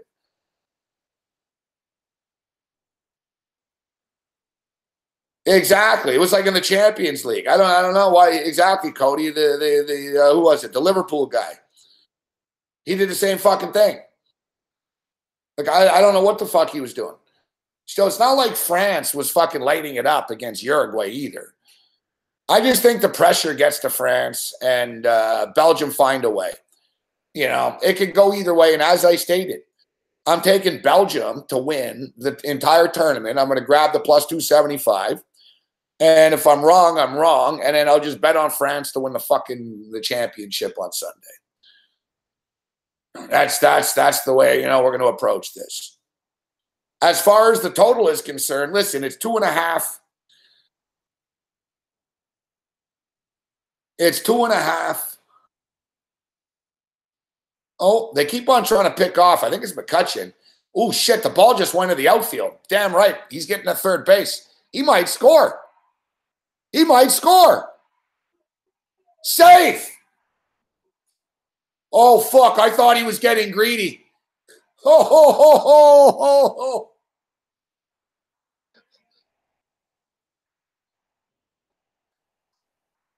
Man, they went to first base like 3-4 fucking times, man. That was some little league shit. Look at that. Look at this. Boom. It hit him, and then, man, it's a big fucking foul territory. The ball scooted. And then I was like, all right, he's getting a third. And then Hap fucking sort of struggled to pick it up. I'm like, oh, fuck, he might score. You heard me? I'm like, he might score. When I saw him going around third base, I was like, oh, bro, you're pushing it, fuck. You're pushing this.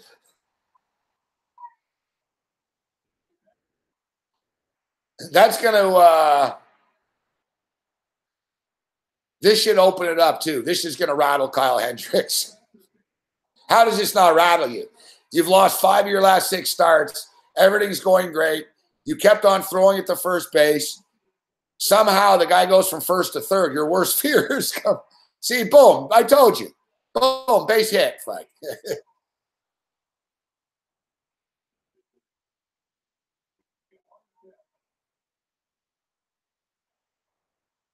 Boom, see, right away. Next hit, bam, right away.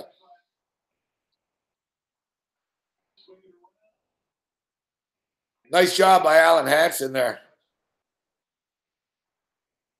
Yeah, like I said, Cody, watch. Dude, Kyle Hendricks' day was perfect. Watch, like the next hit, someone's going to hit a home run in a minute. Watch, I'm telling you. We're good. Hendricks is going to melt down now. He's going to melt down. He will. This is the type of shit. Look, Rick Sutcliffe saying the same thing, or John Crow. Who is it? What's the guy's name? Look, Rick Krukak. What's the guy's name? He's fucking good. What's the guy's name? Fucking, is it Rick Krukak? What's the guy's name in San Francisco? I'm drawing a blank. My bad.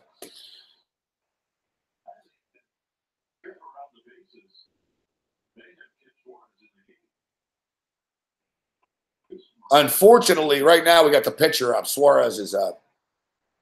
Trying to get a bunt down. I don't know how fucking hard it is, bro. Just bunt the fucking ball, man.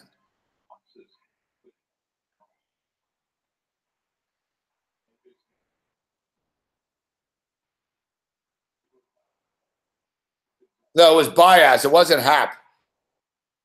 Yeah, Baez was pretty lazy, man. Like, dude, that's the type of shit that Madden must fucking freak. Like, you see the highlight. I thought it was Hap. My bad. Fucking Baez fucking jogged towards the ball. And when he went down to pick up the ball, he was very casual about it. Like, I don't think he thought Hansen was going to fucking try to take home. But it's like, dude, you were so casual that he did.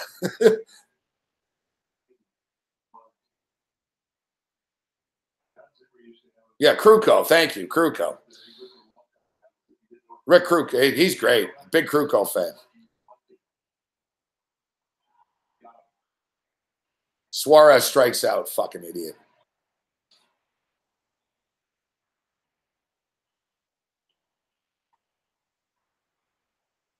You know, and you know what the crazy thing is? These pitchers during batting practice and shit, none of them fucking practice bunting. Fuck, they all fucking swing for the fence in batting practice. And then they get into the fucking game and they can't lay down a bunt.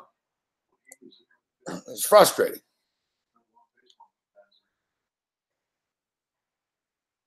Yeah, at least we got a run out of this. What's up, JP? Hendricks gets fucking lucky right now because he's got, he got the pitcher here. Now it's the top of the order. If this guy could do something, we could get something here.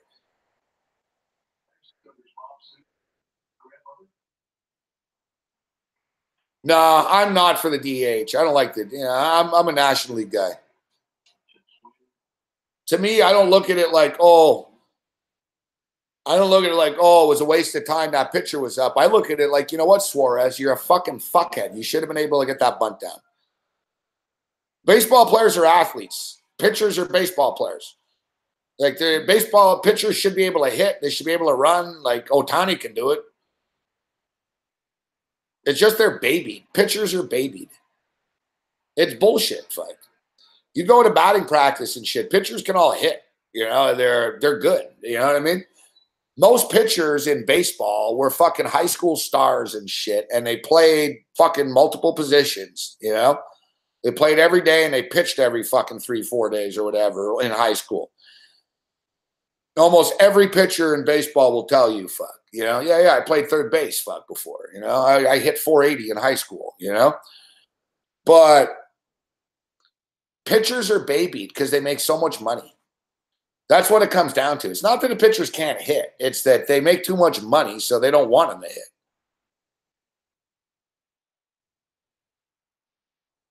They just don't want them to hit. I mean, look,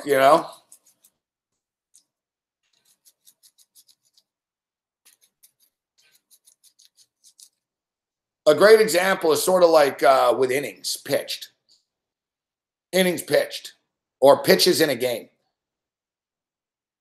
I tweeted out a graphic. There was the anniversary. Nolan Ryan threw like, I don't know, man, 100 or 204 pitches in a game. Nolan Ryan stayed in a game for like 12 innings. Like, it went to extra innings and he didn't come out type shit. He was a starting pitcher. He went like 12 innings. He threw like 204 pitches.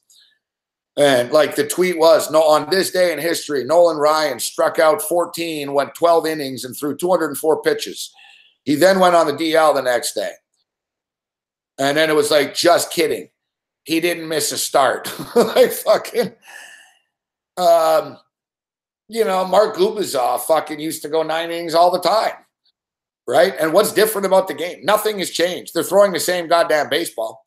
Nothing has changed about baseball. So what's different about a pitcher, Nolan Ryan, and like it's not like, oh, the game is different. No, it's not different. It's the same. You're throwing a baseball. So I don't see why the guys in the 80s could all fucking, you know, stay in a game, and the guys in the 80s could all fucking give you 200 innings a year. But now suddenly everyone's on a pitch count. They all get babied. And what happens? They get babied all the time, and then they get hurt. Pitchers are always getting hurt. Oh, my arm, fuck. Oh, my arm. It's like, yeah, you're getting hurt because your arm isn't fucking built up tough like it should be. Like, look at the great pitchers, the recent great pitchers. Like, look at Doc Holliday, may he rest in peace. Doc Holliday threw hard 5 days a week, 7 days a week. You know, his start every 5 days, but Doc Holliday used to throw hard every day. Like a lot of pitchers today don't, right? Like pitchers today, they start 5 innings and they have an ice pack and they're jacking in the dugout. They're like fucking war fucking heroes. Oh, you gave us 5 innings. Thanks, buddy. You know, they're fucking, oh, I went 5 innings, my arm. You know, it's like you go 7 nowadays and oh shit, we'll give you $50 million a year if you can go 7 innings.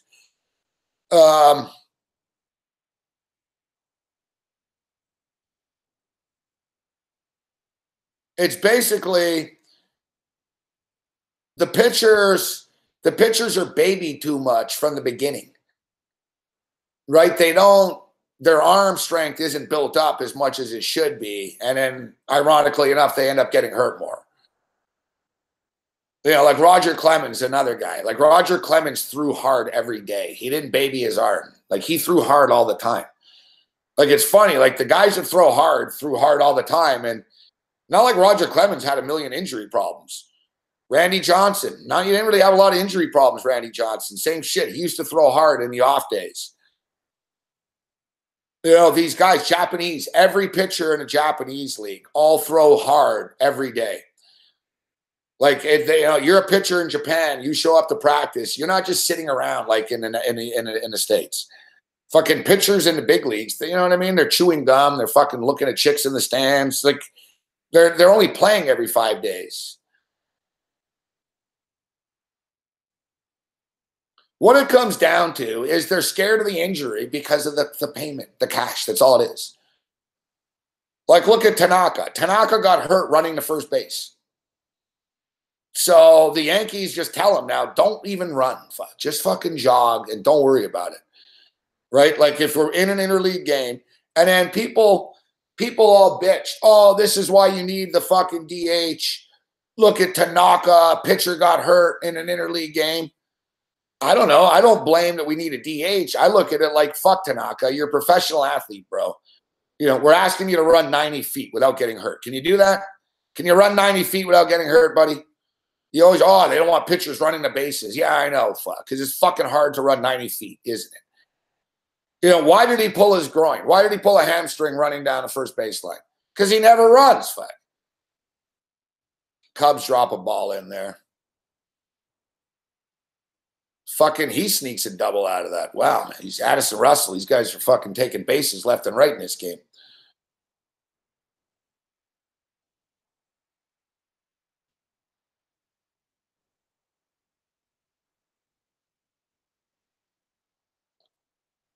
Yeah, that's what I'm saying. There's so many,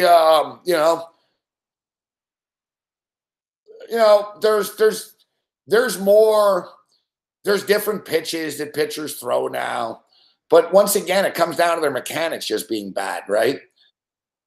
I mean, a lot of these dudes put too much stress on their ligaments and shit with the rotation of the ball.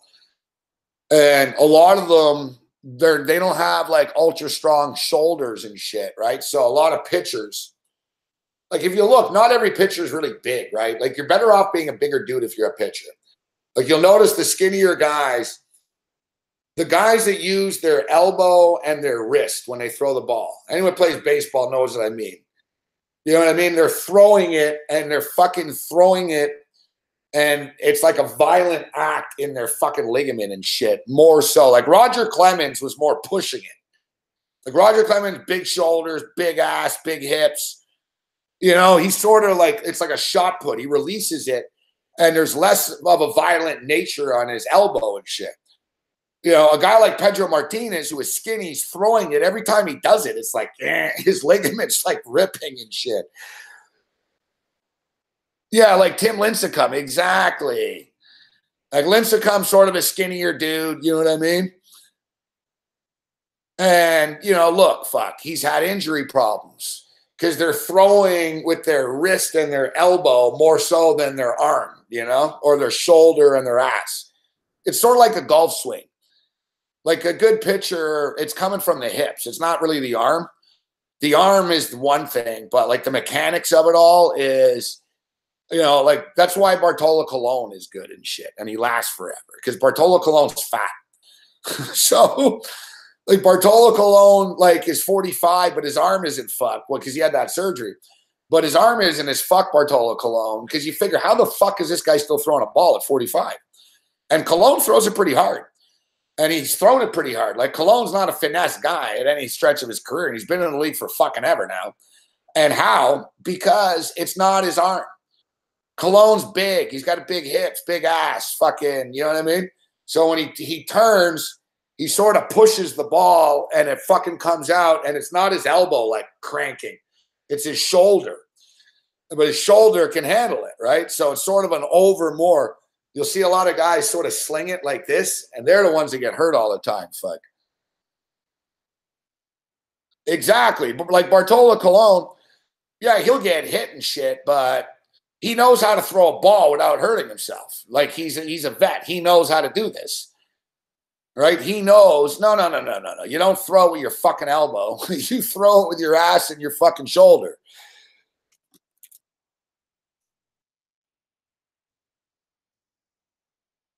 Exactly. Like Chubb said, all in the hips. I'm telling you, like I've seen Roger Clemens talked about it and shit. Like I've seen people talk about Roger Clemens and it sounded weird. They're like, you know what makes him so good? They're like his fucking ass. They're like, this guy's got such a big ass and his hips and shit that when he fucking turns them, it's like a golf swing, like Daly. He gets so much fucking weight and gravity and momentum that he turns it, and when he fucking flings it off the mound, it's fucking coming in. You know what I mean? Like he's figured out the torque. It's called the torque. And hitting is the same thing. Hitting. Guys, you know what I mean? Barry Bonds was sort of the only one that could sort of, you know, and McGuire, you know, Aaron Judge, some of these real sluggers can sort of just fucking tuck and they hit the home run. But, you know, most guys, it's like the hips and the entire sort of golf swing through, right? The problem is now, I mean, you got fucking giants playing baseball now, fuck. I mean, I swear to God, fuck. You know, I saw Stanton hit a home run earlier this year. Like, he barely touched the ball. Like, Stanton basically, like, check swinged the home run. It was fucked. It was against the Blue Jays. It was earlier in the year. Remember, it was like, I think it might have been the first game of the year, actually, fuck. I swear to God, like, he basically check swinged. Like, a pitch came in, and he sort of, he didn't even go all the way through. He sort of, like, tucked, and then the fucking ball just fucking took off, man. You know, like Barry Bonds used to have that sort of golf fucking swing, like a golf drive. Barry Bonds used to swing through it, like kind of very smoothly. Like it wasn't violent. It was just a smooth fucking like golf fucking drive. Mark McGuire was the first one to just sort of crush it. McGuire used to just tuck fucking. Like McGuire knew that I don't have to swing that hard. I just need to make contact. So like you see, McGuire didn't swing violently, but he just sort of, he leaned into every swing, and he knew if I get it in the air, it'll probably leave the park.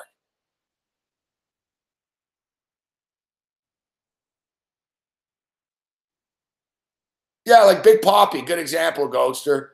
Yeah, like Big Papi. I mean, Big Papi's out of shape, fuck. You know, by athletic standards, let's be real. But Big Papi was a great fucking hitter, man. He had that big belly, big hips. Babe Ruth.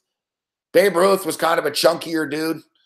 Like, you can be a chunkier dude and be a good hitter in baseball, you know? You just need to use, you can't be obese, but you need, if you know how to use your weight to your advantage, that's the thing. Like Cecil Fielder and Junior, and there's been a lot of chunky dudes that can crush a baseball fuck,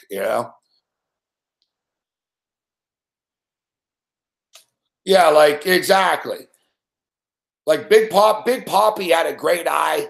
He had a great stroke, and then he had that body that when he crushed it, the ball came smoking off the bat, Look, I played baseball, and that was my problem. I had no power, fuck. I could hit a baseball, but you know what I mean? I was the king of fucking popping out to center field and shit. I used to hit a lot of line drives, like in singles and shit, but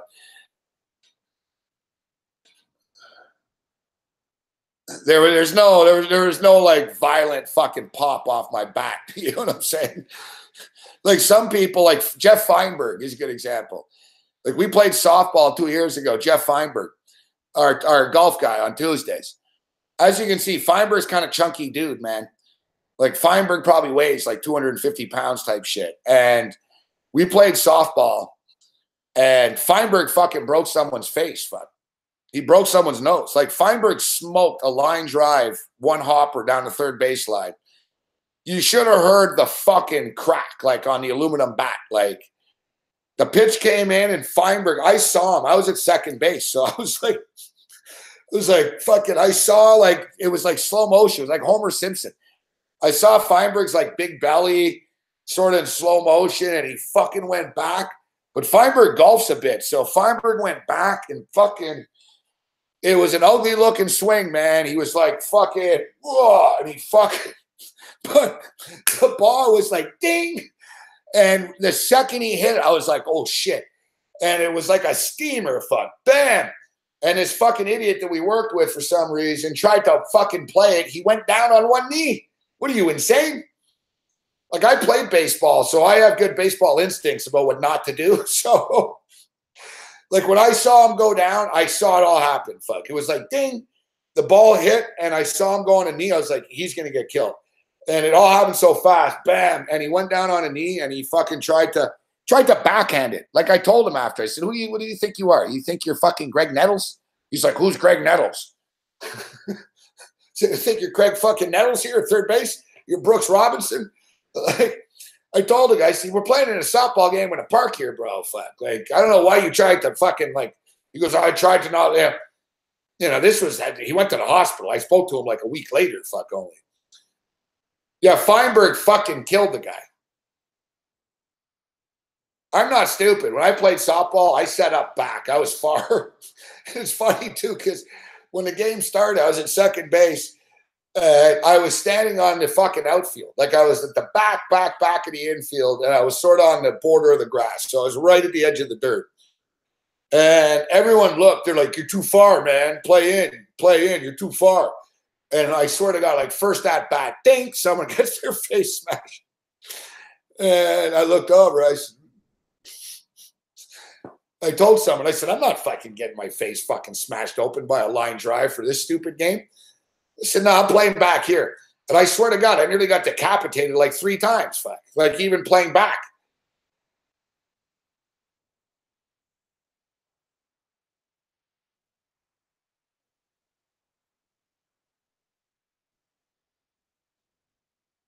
That was the Fantasy Sports Radio softball game. Oh, I killed it. I crushed it. I'm not even exaggerating. Fucking, I swear to God, I made like fucking 7 catches in the field. Like people were freaking. They're like, holy fuck, dude. They're like, what are you, some sort of all-star defender here? What's going on? Like I made a catch. I literally like timed it perfectly on like a line drive. I fucking jumped, fucking snagged it. Another steamer, like a line drive, fucking was smoking right at me. I fucking snagged it backhand. Poof. I played a lot of fucking baseball, so I'm not saying I would want to stand on the hot corner in a Major League Baseball diamond. That's a good question, actually. Like, what sport thing would you not want to do the most? You know what I mean? Like, would you rather, like, would you want to, like, play third base? What's worse? You want to play third base? You want to, like, be a running back, like one play in the NFL where they hand you the ball and you're going to get smoked after? Like, for me personally, I'd rather be a running back. I'd rather just get the ball and get tackled once and hope that I don't break my leg. You know what I mean? Like, playing third base, I wouldn't want to do that. I wouldn't do it. Like, if you told me, Morency, listen, fuck, you can join this game right now. You can play third base for 1 inning in a big league game. I'd be like, there's no way in fucking hell, bro, I'm standing at third base on a Major League Baseball diamond during the game.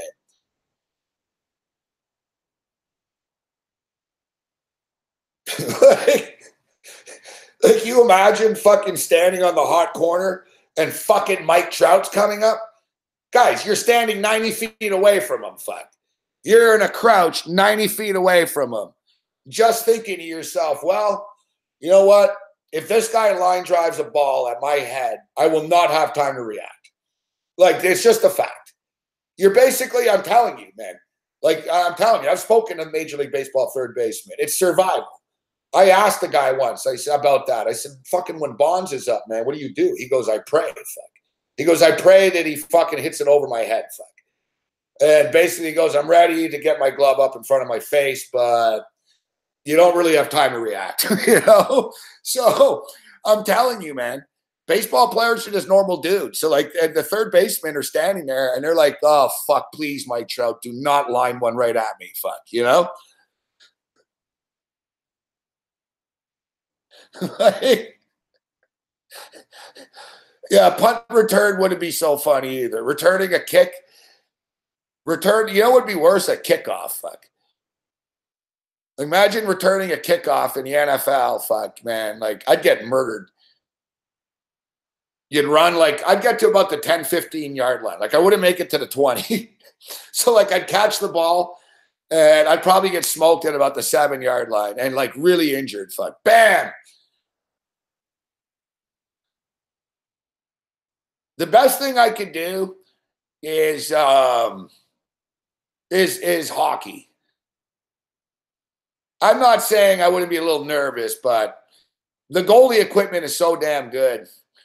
The goalie equipment is so good that, yeah, listen, I'm not saying I would be good, but I'm just telling you, I wouldn't shit my pants at least. You know what I mean? Like, if you drop me in the net for an NHL game, like for, you know, let's say a fucking half a period or something like that, whatever, fuck. Like, I wouldn't really be worried about getting hurt, you know? I'd give up fucking 8 goals maybe, but I wouldn't worry about getting hurt too much. Baseball's fucking more dangerous than you think. Like, yeah, you want to get in the fucking box, fuck, and fucking have Kenley fucking Jansen throwing a fucking fastball at you? Ball's coming 100 miles an hour, man, and he's 60 feet away. It's not fun, fuck. like, I'd be scared shitless of that. I really, really, really, really would not want to play third base. I wouldn't want to be at first base either, fuck. Quite frankly. I'd have to say, though, the worst thing would be a UFC, though. That's like, let's just get real. Like, imagine, like, there's no choice. Like, yeah, you ran your mouth, and yeah, you're in the octagon. You're in an octagon, and fucking Robert Whittaker's about to punch you in the face.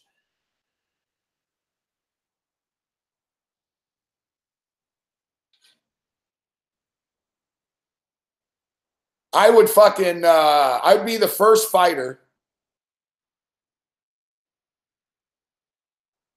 I'd be the first fucking fighter in UFC history to climb out of the cage. Like, I swear to God. Like, if I was standing there and they're like, all right, dude, it's you versus Robert Whittaker right now. This is real, fuck. Like, I don't even care. I'd be like, all right. I'd fucking run around for a second. I'd run around. And I just run and jump over the cage. I jump on the fence and hop over, fuck.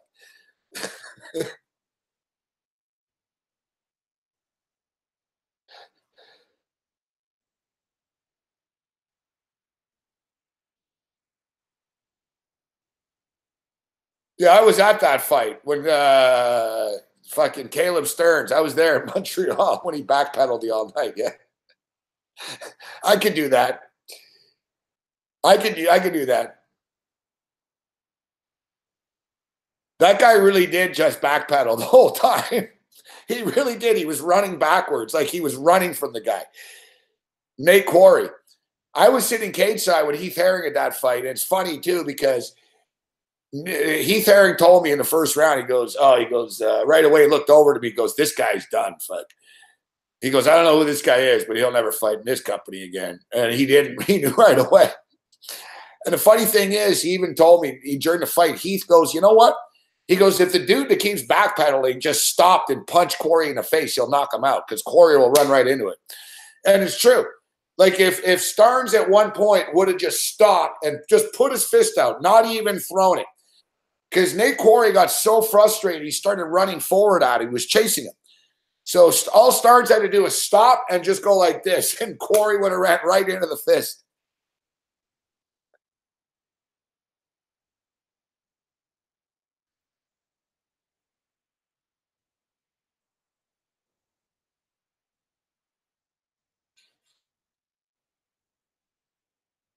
Yeah, I would, for me, obviously the UFC is the worst one. NBA is the easiest. Let's be real. But if we rank the sports here, NBA is the easiest. I'm not saying the easiest to play, but any one of us could get dropped on a fucking NBA court. And are we really going to get injured? I don't know. What's the worst thing that's going to happen? Fuck. Maybe fucking somebody really, really fucking dunks a ball so hard it hits you in the face. Fuck it. Maybe when you take a shot, someone swats a ball and it fucking smacks you right back in the face. I mean, but whatever. So Clint Capella dunks over your head. So what? Like if I'm playing defense and Clint Capella's running right at me, I'm just going to move out of the way like every other NBA player does. Fuck. I'll be like, hey, dunk the ball, bro. Go ahead. Fuck. So NBA basketball, you won't get hurt. So NBA is the easiest right off the top, okay? NHL hockey would be a bad time. Now, listen, I was a goalie. I'm not saying I'd be good, but I don't think I'd get killed. But I wouldn't want to be a forward in the NHL. Like, if you're just a typical guy getting fucking crashed into the boards and shit, it wouldn't be fun. But, you got a lot of equipment on. But, like, imagine, like being hockey. Imagine, like, blocking a shot. That's true. You could. They passed the ball pretty hard there, Scott. But, like, imagine blocking a slap shot in hockey. Like, man, you want to get in front of fucking PK Subban slap shot off the fucking foot? Like, that fucking, it's not a party, man. You fucking take a PK Subban shot fucking like in the jaw or something. That's a lot of fun. You know what I mean? Like, hockey's fucking dangerous. Like, if you drop me as a forward in an NHL game, I'm getting hurt. I'm either getting hurt when I'm body checked. I'm getting hurt if I get hit by a puck. Like, I'm just getting hurt. Like, my body, I'm not tough enough to survive an NHL shift. like, something bad will happen. You know what I mean? Like, basketball, like Scott said, he's got a good point. Those guys do throw the ball pretty hard, but whatever. That could happen playing pickup, Scott, right? You could turn an ankle, you know what I mean? But hockey, you could get killed. Like, there's no way in hell, fuck. Like, imagine, like, a goon went after you in the NHL, fuck. Like, you're screwed.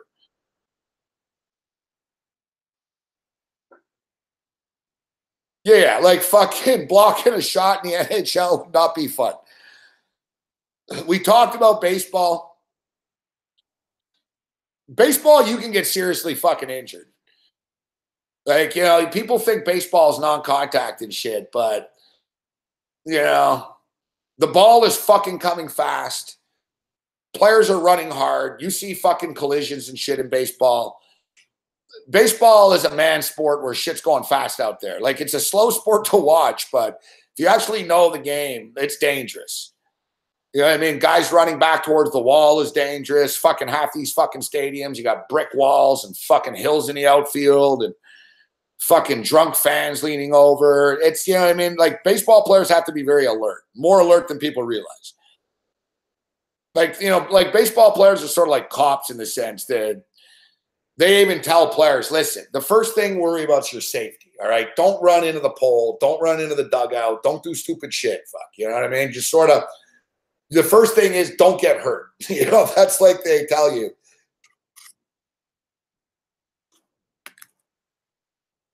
Yeah, golf is the safest, but golf, you get smoked fast. Exactly. Like golf, anyone can play around at golf and not make the cut, right?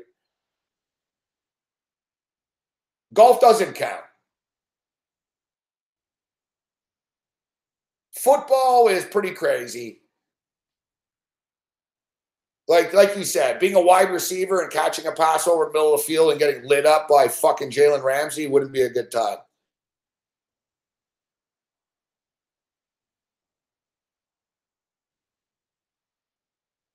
How about NASCAR? I think NASCAR would be a fucking much harder than people realize too. But like fucking NASCAR, like yeah, you think, oh no, I can handle it, no problem. Yeah, fuck. You know what it's like? You know, you're going around there, you're going 206 miles an hour and shit. You got these jerk off fucking assholes. Denny Hamlin's willing to fucking run you into the wall and shit. Like, these guys are going like 194 miles an hour, and it's like if one guy fucking turns 6 inches to the left right now, I'm dead. Like,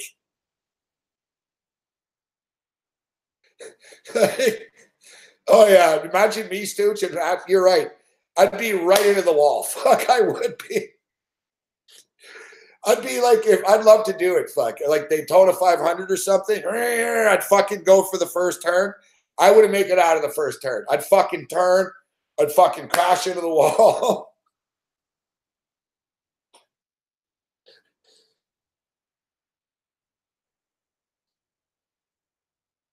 Yeah, rugby. Rugby's insane. Rugby's insane. They're fucking all massive dudes. Mick's always on global TV in Edmonton. Fuck.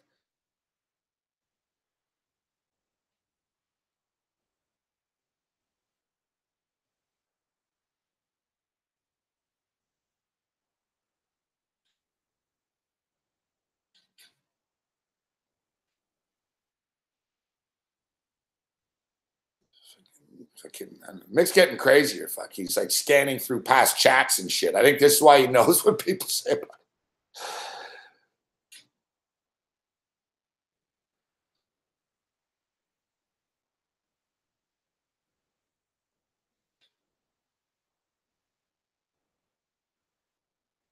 Still 1-1 in this Cubs game.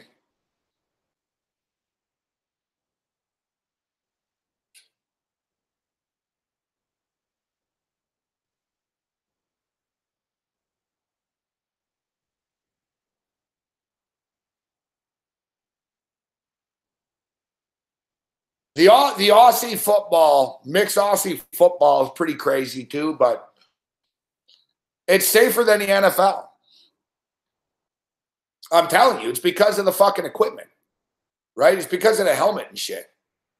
Like you watch AFL footy and these guys are all nuts and shit, but you know, they fucking tackle normally and shit because they're not wearing helmets, right? So they jump on each other's backs. It's sort of like kids football when you played football in the park with your buddies as a kid.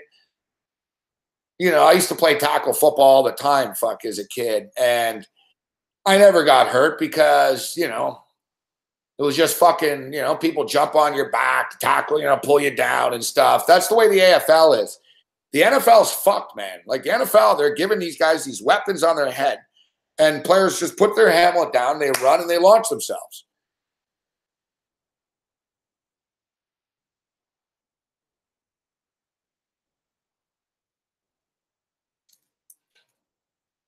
I talked about the NFL changing their tackling rules. Nobody pays attention to me when I say these things, but you'll see. And in fact, it came up again today because the players are like freaked out now. They're like, there's no way in hell we can do this. Like, we can't, you know. But the league's like tough shit. So we're going to find out what happens. We're going to find out in the preseason. I imagine there's going to be 1 million ejections and 1 million fucking penalties in the first preseason game, and then everyone will figure it out by week 3 type shit. No, here's Mick Gossie right here.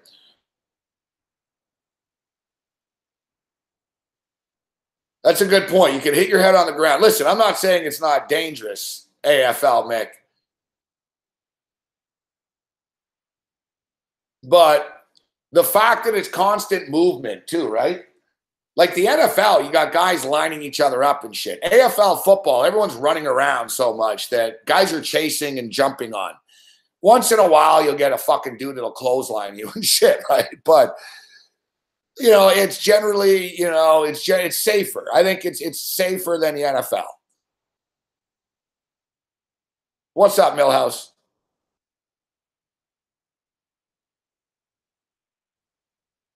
We'll get Mick on the show, you know, later in the week when he has some AFL picks.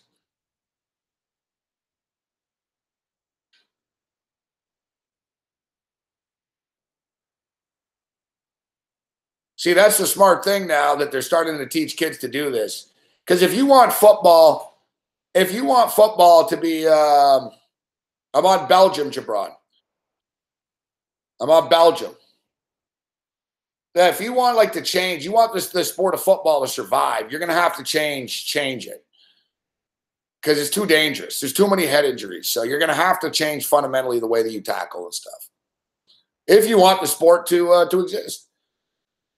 Look, Mike Ditka told me the same thing. He said, take away the face mask. He said, let them wear a helmet still, but take away the fucking face mask. And he goes, I guarantee you'll see players won't lead with their head anymore. That's what Ditka told me. And Mike Ditka played in the old days, basically. And he basically stated that no one led with their face or their head in those days because you would bust your face up. He goes, you wouldn't want to lead with your face. You'd fucking try to wrap a guy up because you didn't want to break your nose. So like I said, now you got these guys with the helmet and the mask and shit.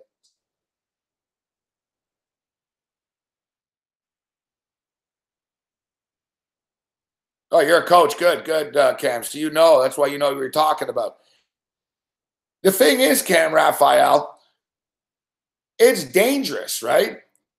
Like when players, I don't know why they want to do it.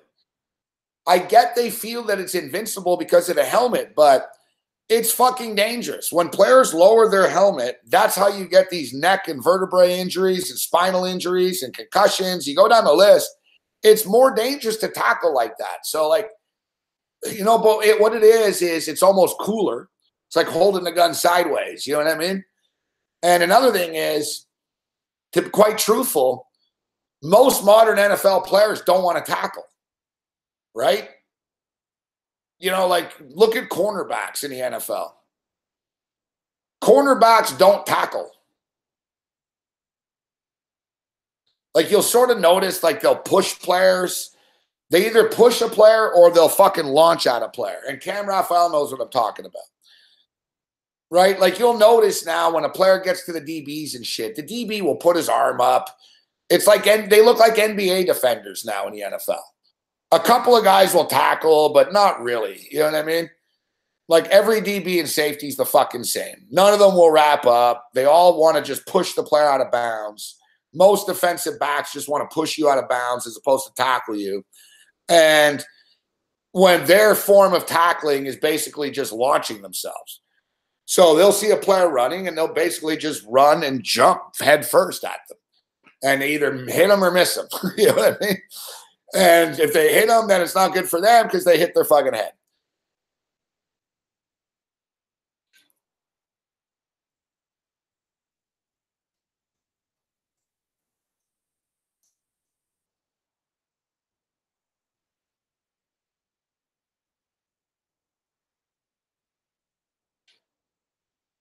So it's something to keep our eye on with the football.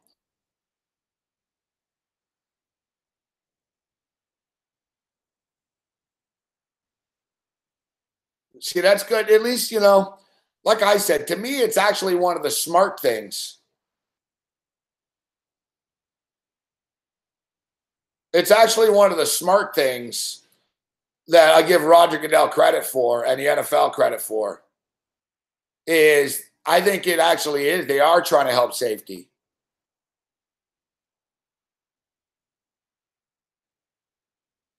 Like, people don't realize, like, you know, in past years, like, you know, when a quarterback gets sacked and you see like a guy will come in, he'll put his head down and he'll wrap the quarterback up even. And, you know, you can't leave your feet and launch at a quarterback, right? So now, you know, so they'll still put their head down and wrap up, and it's legal as long as it's from the, doesn't hit him in the head. That's not legal anymore in the NFL. You can't come in, lower your fucking helmet and hit a quarterback in the chest anymore even. Like, fundamentally, the way you know football will change, or at least it'll go back to the way it used to be. So now, that's a penalty, all right? It's a penalty. You can't do that. Like, I'm telling you, you cannot lower your head anymore, like even into the chest. It doesn't matter, oh, I didn't hit him in the head. Doesn't matter. If you lower your head, that's a penalty and you will get ejected. So they're trying to tell players, listen, stop using your head as a tackling tool. Like, the head is not a tackling tool. That's why you're getting hurt. You know what I mean? And it's true. You know, like, the NFL is not to blame for everything. It's like they're telling the players to save themselves. They're like, stop tackling with your heads, you idiots. Fuck. Right? So basically, go back to the way football used to be. You know, Deacon Jones didn't tackle with his head. He'd fucking, you know, he'd clothesline you. But, you know, the old, you come in with the fucking shoulder. Boom, wrap up, smoke the quarterback with the shoulder and the stomach. Take him down. Wrap him up, take him down. You know, wrap up. You know, this fucking just fly with your fucking head first like Superman all through the field and shit's over. Fuck.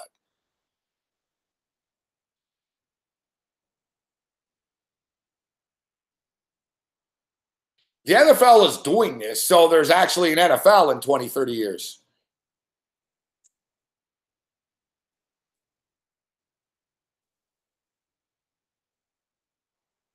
I mean, obviously for litigious purposes, the NFL has to cover its back, but also just in a reality situation that football participation is way, way down, right? You know, football participation is down. Player safety is an issue. Concussions are an issue.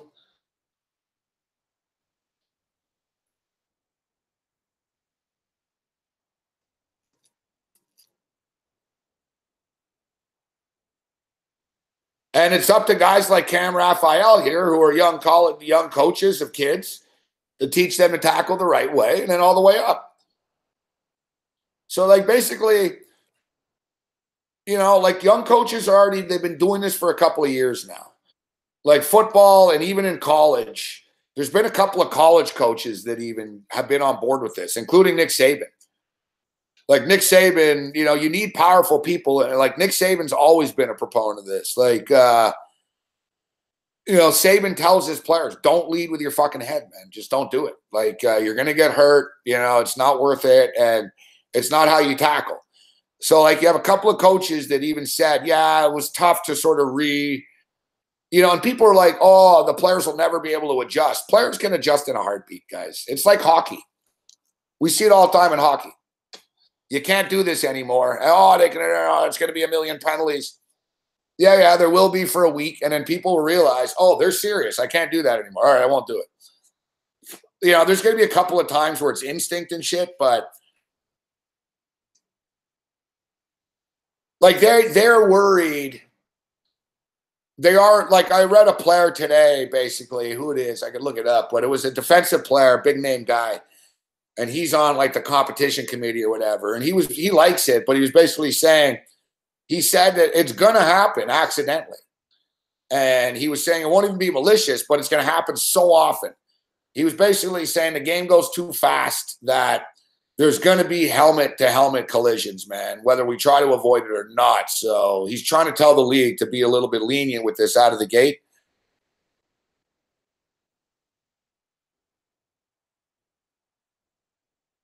I don't know, like, yeah, even the video gamers guys, hey, they get like, what do they get? Carpal tunnel and wrist issues and shit. Yes, I bet on rugby before, yeah.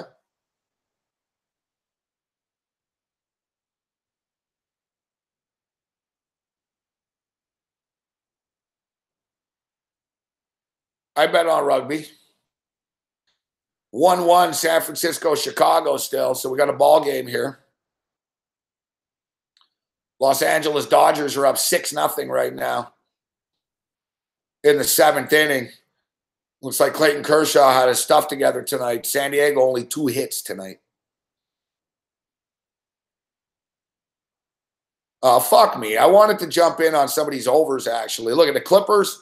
Clippers and Rockets are playing in the NBA Summer League right now, but the in-game total is 185.5. The pregame total was 173.5. So let's see where this game goes. It's slowing down a little bit, so let's see where the total settles into. The Minnesota Timberwolves are up 54-49 right now on the Brooklyn Nets Summer League team.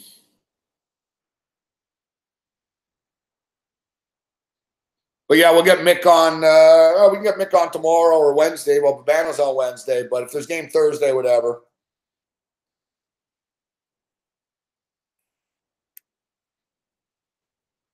The Dodgers run line was minus 150.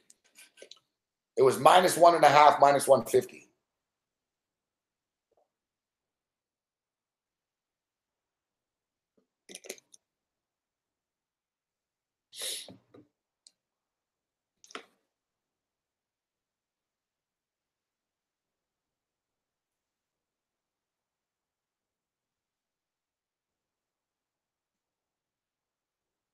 So, what's up, Blake G?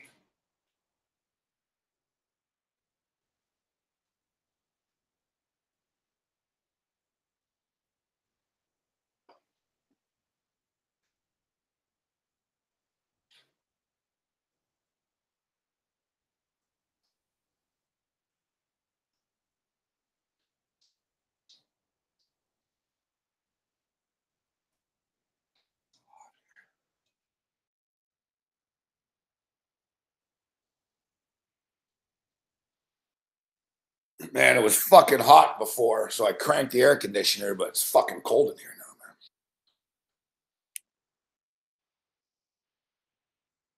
man. Yeah, Mick's talking about the Aussie French kiss.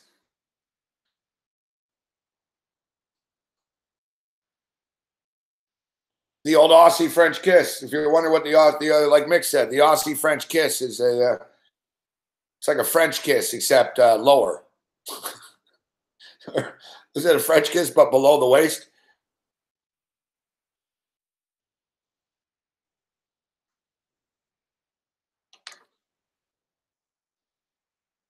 All right, so it's still 1-1 in this baseball game.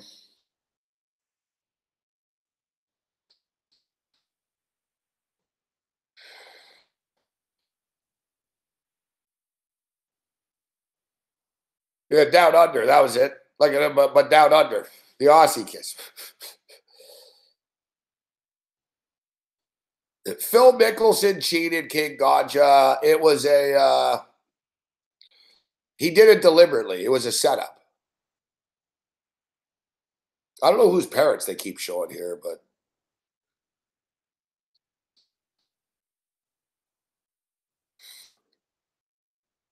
who the hell? Someone's mother, grandmother?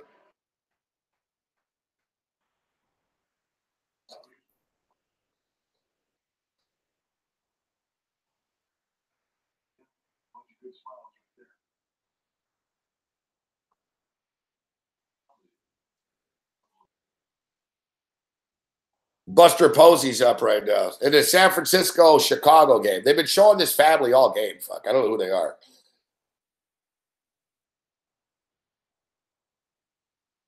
Oh, it's the Duggars guy. Okay, yeah. Duggars got called up. Yeah.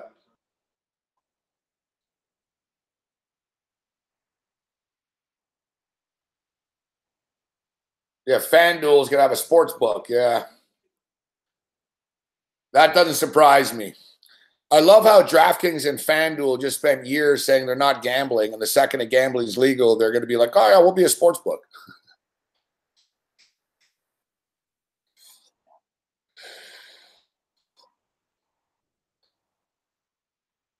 The thing is, Real 45, why FanDuel and DraftKings gets into this is because they already have a shitload of customers, right?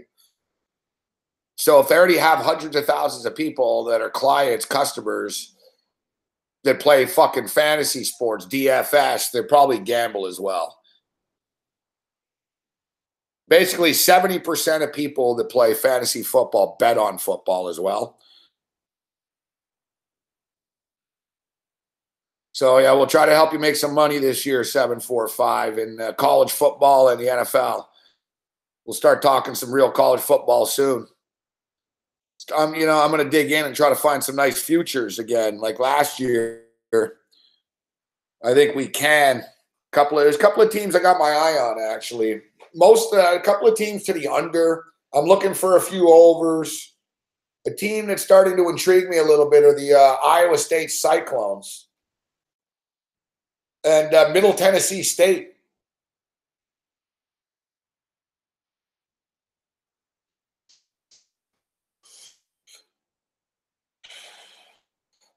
I'm seeing Middle Tennessee State are pretty loaded on offense. They got everyone back. Quarterback's back. Top of the 3 wide receivers are back. Run of the C State are kind of loaded. And I'm imagining their win total is probably pretty low too, right? So those are the type of teams I'm looking at, Last year we identified FAU, Florida Atlantic. For fuck's sakes, I wish we could do that one over again. Holy fuck, huh? The win total was 4.5. Fuck, they won 11 games. Fucking free. It was like, fuck, I fucking knew it, man. I'm still pissed off about it. Like, I knew that was like, that's the type of bet where you just put $20,000. You know what I mean? Like, seriously, the win total was 4.5 games. They won 11 games.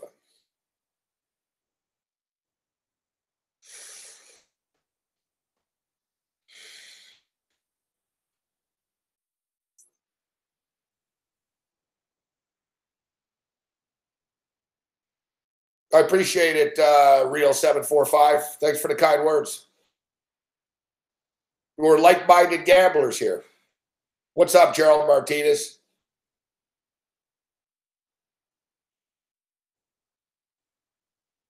Where'd you say you are, Real 4-4? Are you in Indiana, did you say? Sherigan. What's up, Sherigan? You're asking what's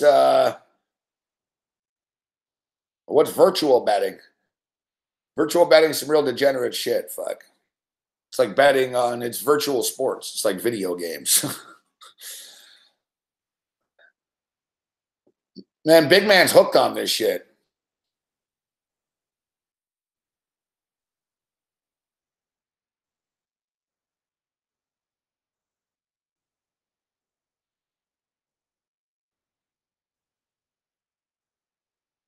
All right, so I just got word. I just see a message here. I just got word that we're doing the contest again tomorrow.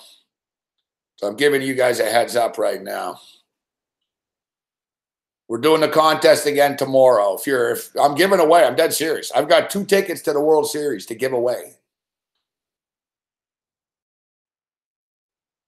And I've got to give them away this week. We're giving them away this week to somebody. But you've got to answer the fucking questions. So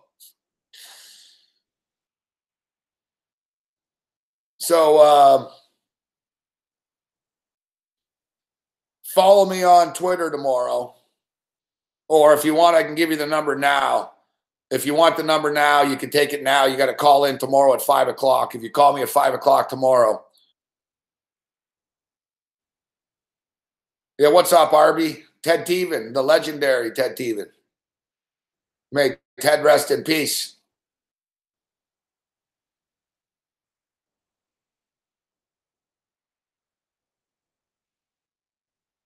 Oh, your son's on Miami of Ohio. Good, good. We have a Miami of Ohio expert in here. I like it. I like it. Although I should tell you, Real 745, that when it comes to the MAC, I'm a Central Michigan guy. I'm a Chippewa. Central Michigan is my MAC team. That's the team I pull for. No, I bet. I like to bet. I like to bet on the MAC football. The number is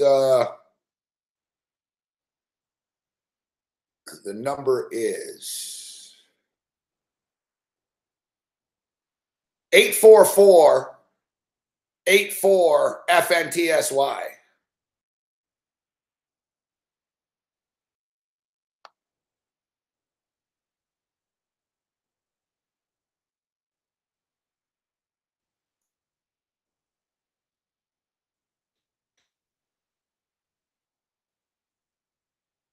I'll get you the number here. Where is it?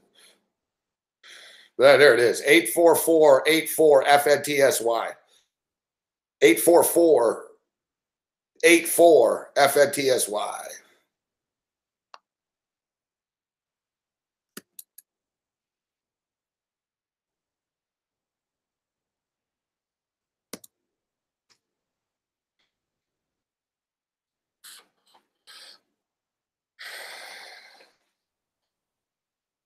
Yeah, if you call in at like if you call in like at 10 to 5, 5 to 5, you get on hold first and shit, right?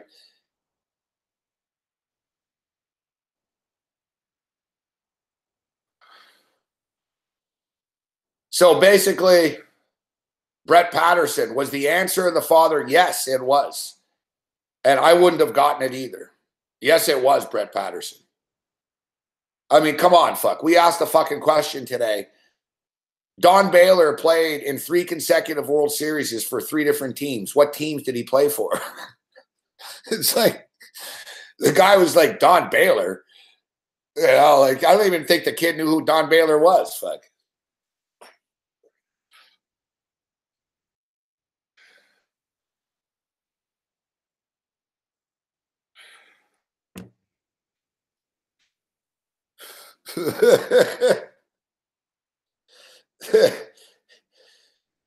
Yeah, what's up, Adam Ortega? Yeah, legal up here.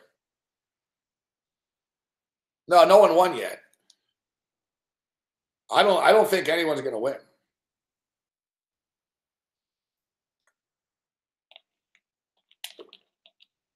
I think we'll have to make the questions like a little easier.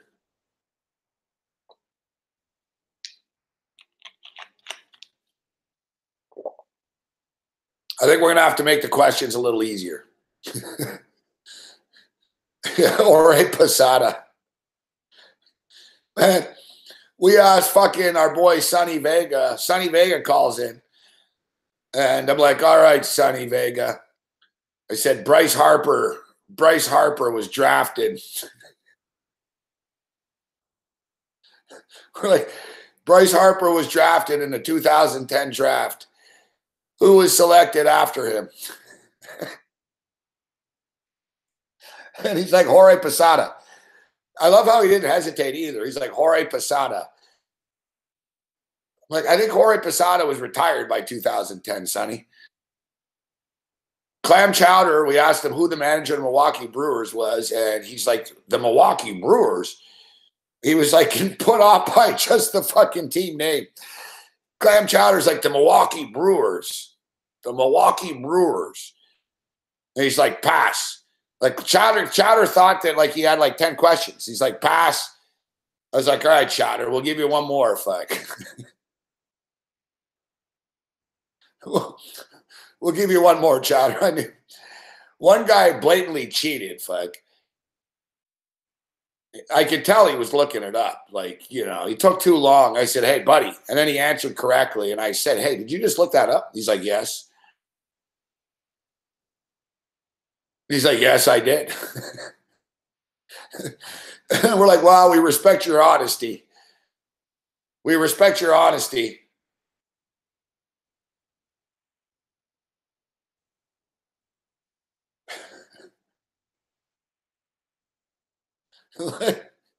Yeah, like you've got 5 seconds, Big Will. Like from now on, like I'm not fucking around. The thing is, it's almost to the point where we're just gonna have to give it to whoever can actually search quicker. Like, listen, searching for things is a skill. I fucking knew it though. I knew that 1903 question, and I'm not sure if T-Bone didn't look up the attendance question either, to be honest. It's fucking funny because T-Bone just sent me a tweet. He's all pissed off still.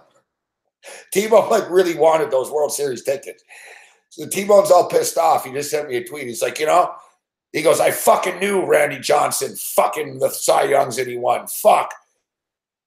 So like T-Bone's still pissed off about this hours later.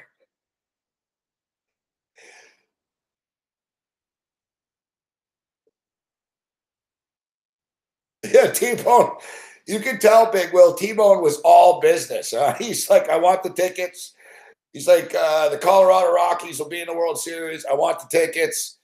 He nailed the first one right away. I'm like, who had the worst attendance in the league last year? He's like, Tampa. I was like, wow, that's a good answer because I would have guessed Miami.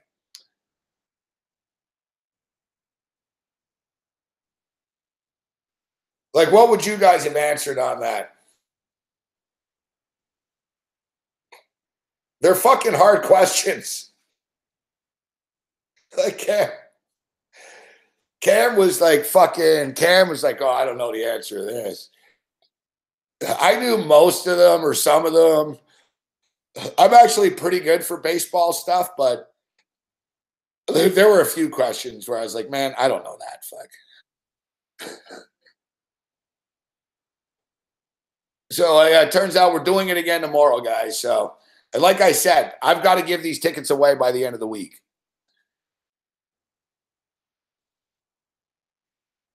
Exactly, Brett. Like if you ask me right now, even like, without me knowing, if you ask me like, hey, who had the worst attendance in the league last year? I would have said Miami.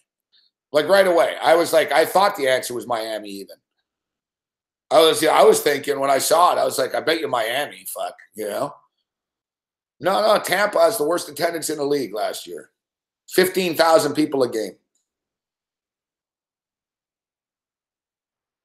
Adam Ortega says he's new to the program. My favorite sport to cap.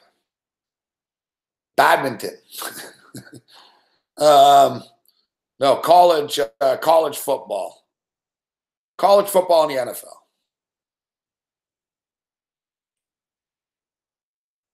College football, though, is like a big thing. College football is probably my favorite. It varies year to year, to be honest. Like, honestly, some years I do better in college than I do in the NFL, and some years I do better in the NFL than I do college, right? Like, there was a few years where I was really, I wasn't anti-NFL, but I really didn't, I wasn't passionate about it. I watched it all the time, so I was passionate by normal people standards, but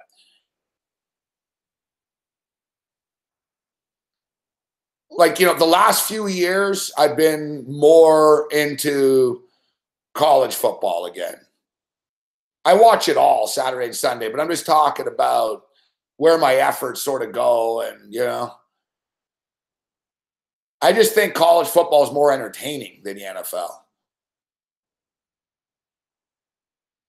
We appreciate that. Hit the like button. We appreciate that, Walter. Give us a thumbs up. The thing I like about college football is there's actually mismatches. The NFL, there's not really mismatches. Like the NFL is a league in which it really comes down to coaching. Like coaching is so important. Coaching is so important in the NFL. We were talking earlier about what sport you would play and shit, what's more dangerous, but If you want to talk about what sport does the manager / coach have the most impact on, it's football. With the coordinators, like if you've got a bad offensive coordinator, you're fucked, you know? Like generally the NFL talent is all the same. Like honestly, you look at the Buffalo Bills on paper, like they don't have wide receivers right now, but like the Bills don't suck. They have a shitload of good players, but they suck because they're the Bills. The Cleveland Browns have a shitload of good players, but you know, they suck because they have no direction. They have a bad coach. You know, the Bill Belichick, the New England Patriots. On paper, the Patriots really aren't great. Like if you look at Pro Bowlers and who they have, you know, you're not like, oh my God, look at the wide receiver core that they have with fucking Danny Amendola and Julian Edelman. Wow. You know what I mean? Oh, they're running backs. Fuck, Rex Burkhead. You know, like they got a bunch, you know what I mean? They don't have like stars on their team, but they're the best team, right? Or one of the best teams. They have a great coach. You know, look at the Rams. Look at the Rams. The Rams are a great example of that. The Rams had a shitload of fucking talent, but they suck because Jeff Fisher was out of touch with the NFL. The Rams get a fucking young, fresh, smart, good offensive mind coach in Sean McVay, and suddenly the Rams are a good football team. Same players. Same players. You know what I mean? Changes. Jacksonville Jaguars, same shit. Gus Bradley. Jacksonville Jaguars sucked under Gus Bradley. They had the same fucking players they had under Gus Bradley. They get a new coach. Doug Marrone comes in. Boom. Suddenly they're good. You know, like football, the NFL, it's tough like the NFL in the sense that they really, every team is fucking even in football. It's not like the NBA where it's like, look at this roster compared to that roster. Like every team in the NFL actually have good players on the team. Every team. You know, just name a team off the top of your head and name a team to me. Arizona. Arizona's got David Johnson, who's one of the best players in the fucking league. All right? Arizona's got a ton of fucking talented players. You know, the LA Rams have literally like fucking 11 guys who are either first or second round picks who are starters. You go down the list. The Buffalo Bills, fuck. The Buffalo Bills, same shit, fuck. The Bills have like fucking 12 first round draft picks starting now. You know, does it help them? No. Like, you know what I mean? Like, you know, honestly. So, like, the NFL, you really get into. I disagree with the Raiders, Larry, with all due respect. With all due respect to the Raiders, I think the Raiders are fucking in trouble. I don't think Gruden knows what he's doing. Hey, Kelly, have a good night, bro.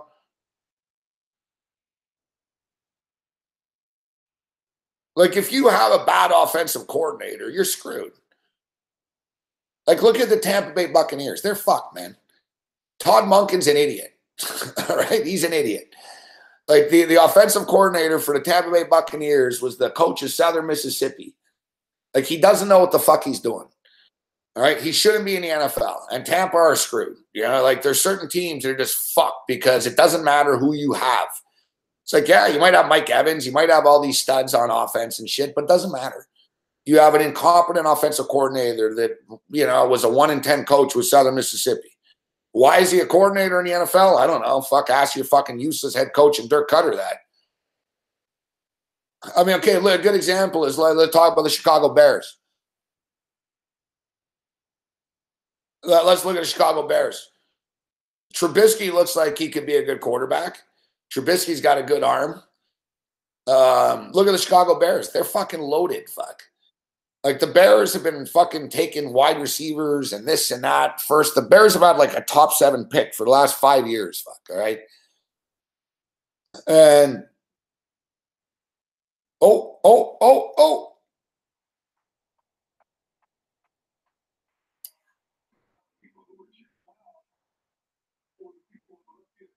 Ugh.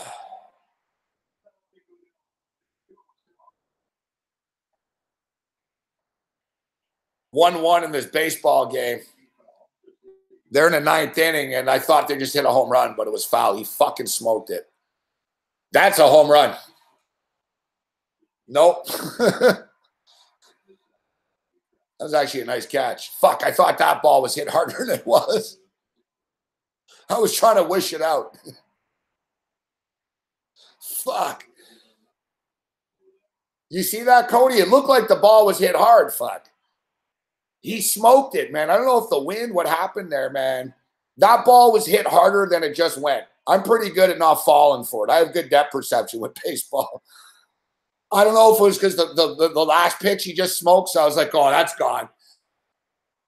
Oh, it just died. Like you said, it just died, fuck. That ball was crushed. He smoked it, fuck. It just died in center field at the track, fuck.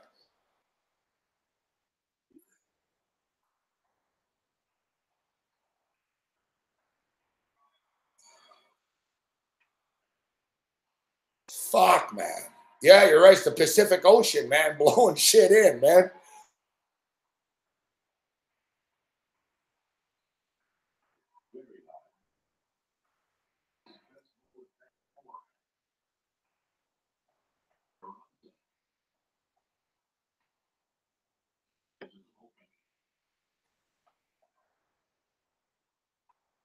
Yeah, Brandon Belt probably deserves to get in. I don't know how Snell didn't get in. Looking at the American League, I think you can make an argument for Benintendi for the Red Sox or Gene Segura. Gene Segura's hitting 333. I don't, you know, it's pretty all-star like. That's baseball for you, eh? Fuck me. That's typical baseball right there, man. You want to talk about hard contact rate? San Francisco just hit every ball in this inning fucking hard, man, but they didn't score. They fucking line one foul that was just foul, would have been a home run. It fucking, like, the wind sailed it left or right into the fucking, you know. At first, it looked like it was going to be a home run, but it blew foul.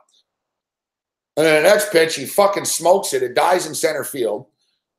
This batter right here just fucking crushed it. They had the behind the plate angle. You saw, like, even you saw Baez at second base, like, not want to do what my buddy did at the softball game. See, big league players aren't dumb. Like, you saw Baez just sort of get his glove out, but he moved out of the way. That ball was hit fucking hard so much that a big league second baseman didn't want to get in front of it. But he fucking, you know, was right at him. Fuck. That hard contact rate and BABIP and shit, man, it really matters. Like baseball's random like that. It's hard to place a ball, you know what I mean? So, like, some guys are right, I'm going to try to hit to the right side of the field, but what are you going to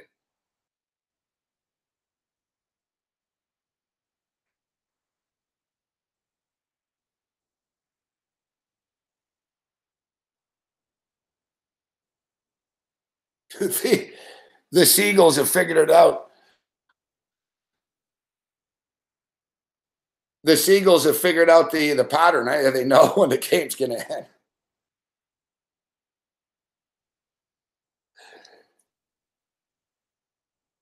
All right, so we're 1-1. We're going into the 10th inning right now. Son of a bitch. Dodgers are up 8-0.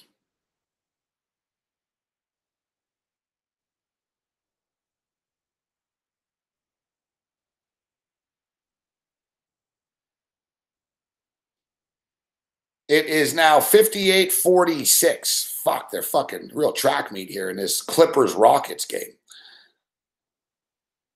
We didn't jump in on it earlier. We coulda, shoulda, didn't. Coulda, shoulda, didn't.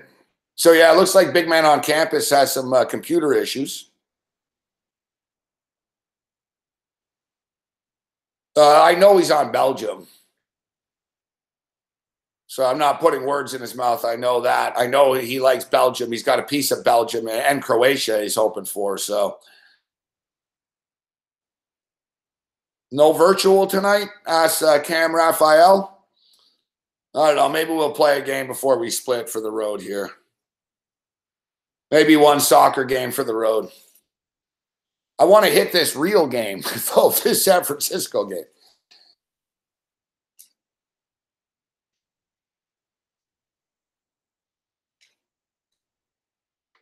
The Raptors summer league team is shit. Fuck, that's one thing I noticed.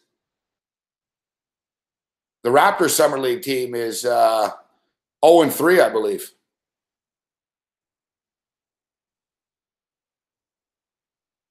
Now, the All-Star game is pretty fair, Gino. I mean, it's not really rocket science, this stuff. There's no complaints with the pitchers. I'd say the only one really is, there's a couple, actually, you know what?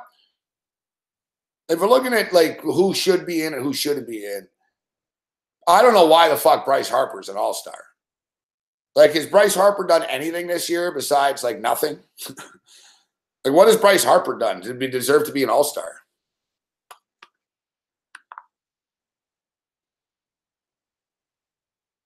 I don't, you know, like, I don't,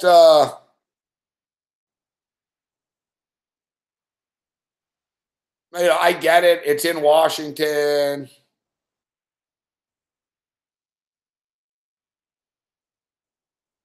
You know, I get it. It's in Washington and stuff, but I mean, there's other nationals that are actually good that could be there. I don't know. Harper's just, you know, he's not having a good year. I think the pressure of being a free agent is getting to him a bit. And it's to the point where Harper is having such a bad year that word's out, like among Major League Baseball, he's not getting the money that he thought he was going to get. They're not going to do it. Someone will give him a lot of money, obviously, but Harper wanted to be the first $500 million player. That's not happening. Like, that's not even close to happening. Like, you're not getting, you know, like, seriously, like, Harper is really playing himself out a lot of money right now.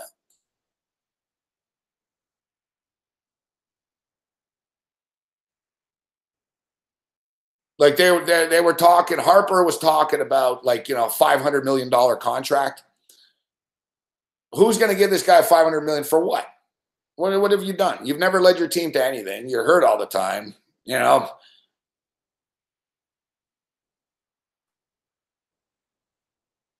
I think Machado will end up with the Dodgers, Cody.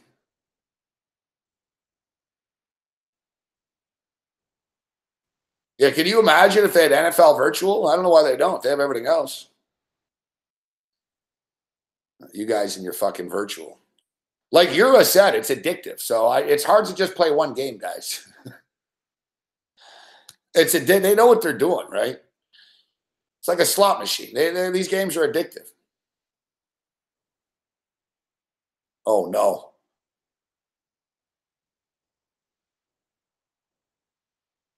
Holy fuck, that was close. Holy shit, fuck. The Chicago Cubs just came within, like, fucking wow. All right. It was about 8 feet off, 10 feet off, actually. But when it was hit, it looked like, guys, there's something going on in the stadium right now. Like, they're getting some weird Frisco Bay Area wind going on here because that ball was smoked, man, but it ended up fucking blowing foul. And from where they're hit and where they're landing, it's very strange. Like, there's no depth here. Like, that ball was fair, and then boom, it just ended up foul. Same shit when the guy on fucking San Francisco before hit it down the line. It sort of hooked. I think there's swirling winds. It's sort of fucking like it's blowing shit around everywhere. Yeah, Harper's with Boris. I'll tell you what. Somebody's hitting a home run soon because everyone's swinging for the fences here. Like, this motherfucker on the Cubs is fucking, like, really swinging for a home run. This is the thing, well, we were talking about earlier, right? Major League Baseball managers and shit, they don't really care, like, at this point. Like, they almost tell the players, just fucking try to end it. You know what I mean? So you would think, well, why doesn't he try to get the runner over and play smart baseball? That's what they would used to do. Like, in the old days right now, this guy's mission would be to get the runner to second base, put him in scoring position. What are you seeing him doing right now? Does he look like he's interested in trying to get this guy to second base? He's interested in trying to fucking put the ball fucking like in the 13th row over the center field wall here, fuck. Like, this is what I'm talking about modern baseball. Look, he struck out. Smart baseball right now is even bunting. You're an extra inning, smart baseball, an old baseball manager would tell this guy, dude, all you got to do is just hit it to the fucking right side of the infield, all right? And, you know, an old hitter would go up there, and his job is to put the guy, like, you're in extra innings. So you just struck out. You're better off, all right, we got a guy on second base. We get a single now. He scores. Instead, even Madden, who's a great manager, basically tells him, fucking whatever, dude. You know what? We just want to end this game. I don't want to use everyone in the fucking bullpen. Swing for the fences, boys. You know what I mean? Someone will connect. Fuck. Like, that's not smart baseball, Vitalist. You know what I'm saying? You got a runner on first, and you're swinging at everything. And you're trying to kill it. You see him rise. Like, every pitch was like a violent swing. And it was a strikeout. Smart baseball is you get the guy to second base, and now you just need a single. But, like, that's what I'm saying, Paulo. Like, they know this. Like, managers know this. But the game's so different now. And Madden's probably thinking, you know what? This fuckstick probably has a better chance. And there, see? Oh, Crawford, nice play. Nice defensive play, Crawford. Hell of a play. Another hard-hit baseball. This is an even baseball game right now. We got a baseball betcast going on here. This is an even baseball game in the sense that both teams are hitting the ball hard, but they can't buy a run.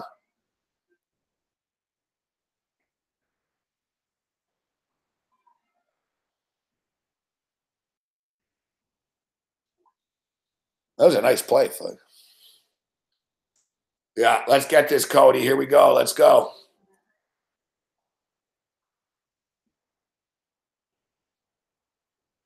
I know the Giants run. It's true. The Giants run was like Little League baseball. Fucking. Somehow a little pickoff attempt at first base turned into fucking Hansen scoring. That was some great base running by Hansen. He didn't hesitate. Fuck. He fucking took off, man. Like I said, when he was going for home, I was like, I don't like this, bro. You know.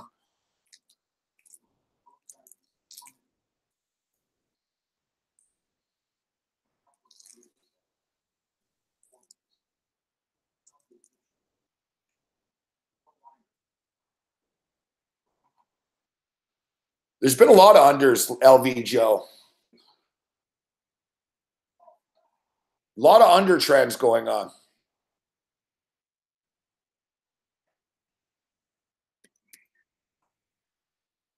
But coming into today,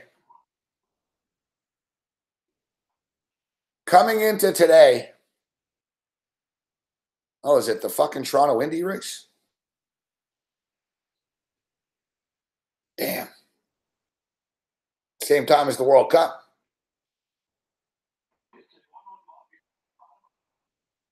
I went to the Argo game Saturday, and the Indy race is also right in my neighborhood here, too. I've actually never been to the Indy race. I wanted to go. Like I said, it's a 5-minute walk, so. I can hear it vividly from here, obviously. Like, right? So I can watch it on TV and pretend I'm there and hear it right outside my door. But when I went to the Argo game the other day, I was walking. They fucking made new pavement and shit for some of it. It was pretty cool.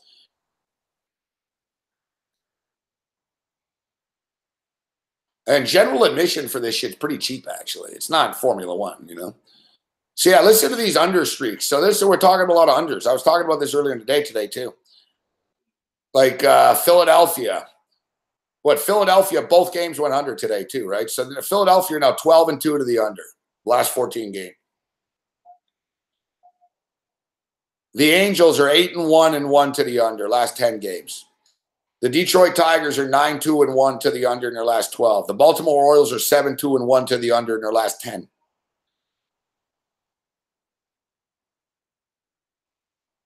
You see the theme here. There's a lot of unders. A lot of teams are playing to the under. Scoring's down. Like, that's why I was talking about it. They want to lower the hill. Fuck. Scoring's down. Attendance is down. Scoring is down. So, you know. The funny thing is, though, there's more home runs than fucking ever now.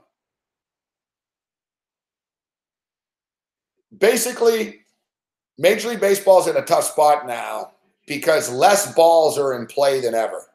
Look at this. We're in the bottom of the 10th inning right now, and they only have 9 combined hits, guys. This is the norm. Like Major League Baseball, more at-bats end in either a strikeout, a home run, or a walk than ever before in history by a large margin. So in other words, there's less balls in play. Because as we just saw, everybody swings for the fences. So nobody fucking lays bunts down. No one says, okay, not even a bunt there. It's like, okay, let me just hit it to the right side of the infield to get the guy over to second here. You know, like nobody does this shit anymore. Everybody, launch angle. That's a word you'll hear from everyone. Launch angle. Everyone's like works on their launch angle, the trajectory of the ball to be a home run. The fact of the matter is, that's how you get paid if you're a baseball player, by hitting home runs. If you hit 12 home runs in a year, you're not going to make the same money as a guy that hits 22 home runs, 24 home runs. It's all about the long ball. Chicks dig the long ball, so do agents, and so do teams. But it's reflective now, and the games are not, you know, this is what baseball's panicked about, because they don't think it's as entertaining. There's no action, because basically every damn at bat's either a walk, a home run, or a strikeout. Like balls in, there's less balls in play, so i.e. contact. And it's like by far, too. It's not even close. It's like by far. Baseball is just going through like a transitional phase right now. Still a beautiful game, still a great game. You know, me personally, I think it's fine the way it is. I don't have any problem with baseball. It goes in ebbs and flows. The fact of the matter is, you know, guys aren't as fucking steroided up as they were before. So, but like when I watch baseball, I don't see any problems with it. Like I don't want a pitch clock. We don't need a runner on fucking first and second in fucking extra innings. Oh, yes. Triple. Hunter Pence with a triple. One out, though. One out. All right, so now, guys, play some smart baseball. No home run, fucker. This is exactly what I'm talking about. You don't need a home run here, kid. Just fucking go up there, fucking pop it out to center field, and you're the hero, okay? Like, that's what these guys got to understand. It's the same thing. You want to be the hero, kid? Because they all want to walk off and throw the bat and bat flip and helmet and ESPN and all, you know what I mean? It's like, kid, it's just as good. Fuck, you got a runner on third. I don't give a shit. Pop out to the left fielder, all right? Just get this guy home, and you win the game. You got the game-winning RBI.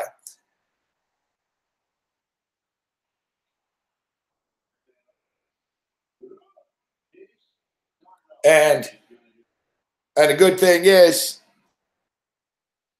I know that Bruce Bochy plays this. This is what makes San Francisco a good club, that San Francisco will do what they have to do here.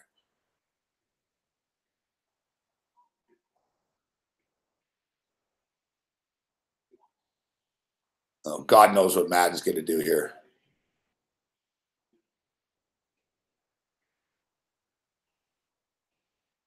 Fucking Madden's like a nut job, eh? It looks like he's going, what's he doing? He's going like softball here. I think he's putting like fucking 5 infielders. Yeah. There's no one in left field. So, dude, this is exactly what we're talking about.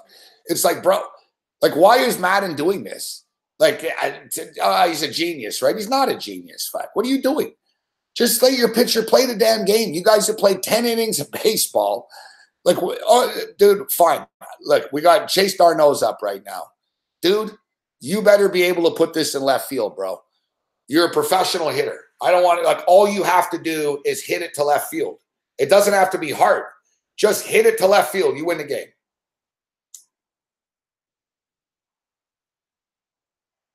Like, they're giving us the game here. They're giving us the game. Yeah, I told you, they don't care. Madden's like, all right, guys, it's all or nothing. Like, Madden's gambling right now. Like, who does this in the 10th inning? I would never do this. He's like, listen, let's pull the infield in, everyone in the infield, and whatever happens, happens. It's like he wants to lose.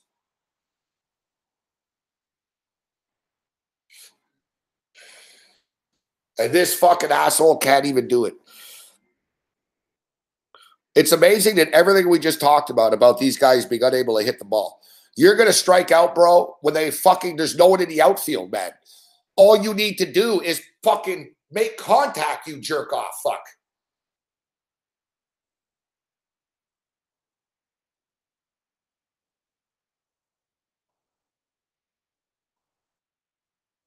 I hate the shift shit, but whatever. I'm on San Francisco, so I'll take it right now, but I hope we're able to take advantage of it. This is like some pitchers hate this shit, right? But they can't do anything. Fuck. Like Arrieta was freaked out about. Ooh.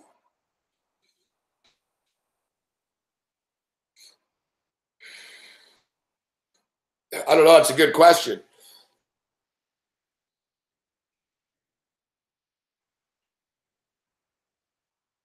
Exactly, Tilo. What up, Tilo? Exactly. You advance runners, you win baseball games. Kansas City Royals fucking went to back-to-back World Series and played small ball. Especially in today's day and age, guys. I would play. I'm all about small ball. I would fucking, in today's day and age, no one can field anything. Fuck. You fucking bunt more. You just screw things up. Like even right now, I'd bunt. Fuck. Throw them off. Fuck. Oh, and he struck out. What was I just talking about? Pitches, like, you're a fucking loser, bro. They fucking give you the outfield. You can't even make contact. This is what I was saying. Every fucking damn at bat, these guys can't even fucking put wood on it. Fuck.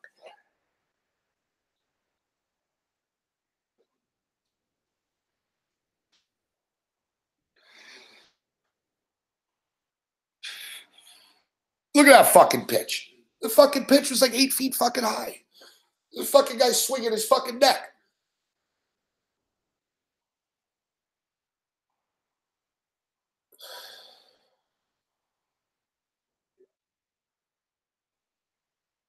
Unfucking believable. Even Madden's probably thinking, you fucking idiots, fuck. I try to end this game and you still can't fucking do it. You can't even fucking make contact. Great at bat, Darno. Great at bat, fuck. You swung at fucking 3 pitches that were combined 18 feet out of the fucking zone.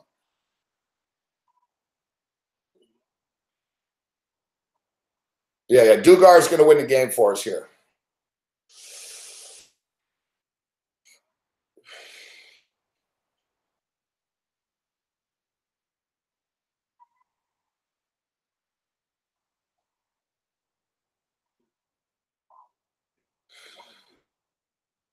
Fuck me. Shit's never going to end this game, fuck.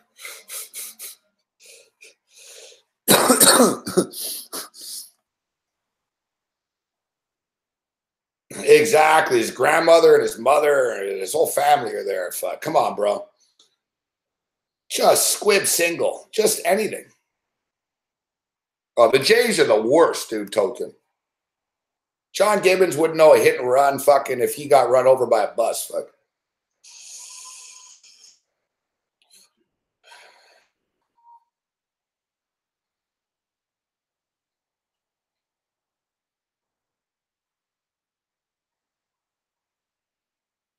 Oof.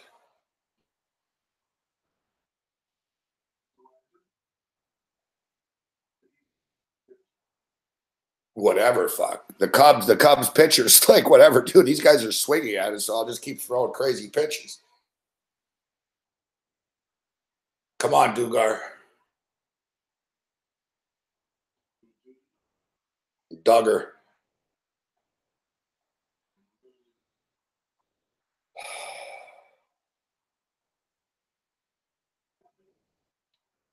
Some bad fucking pitches you guys just swung at, man. There's whatever, dude. This is exactly what I was talking about. People can't hit anymore, fuck. Guys swinging at rising fastballs, fucking over your head and shit. What are you, fucking a kid? It's like watching Little League, fuck. Hey, Timmy, don't swing, fuck. If it's the pitch, if you have to swing up, it's not a good pitch. It's like the San Francisco Giant players are swinging at fucking pitches that are like head level. Like, what are you doing? You're a big leaguer. Like every one of them. Duggar just did it. Duggar just swung like even with his face, fuck. It's like, dude, fuck. Like, really? You know, if you don't swing at that, that's a ball, right, guy? Like, are you aware of that? You know, like, it's like they think they have 3 swings, that they don't have like 4 balls too. It's like, guys, fuck. You know what I mean? You're allowed to take a fucking pitch, fuck.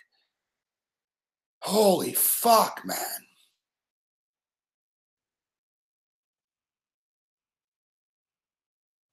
I think the grandma, yeah, she would have fucking gave us a better at bat there. Settle down, Packers 12. Seems like we got one guy on the Cubs here. If you're a Packers fan, how you betting on a team from Chicago, man?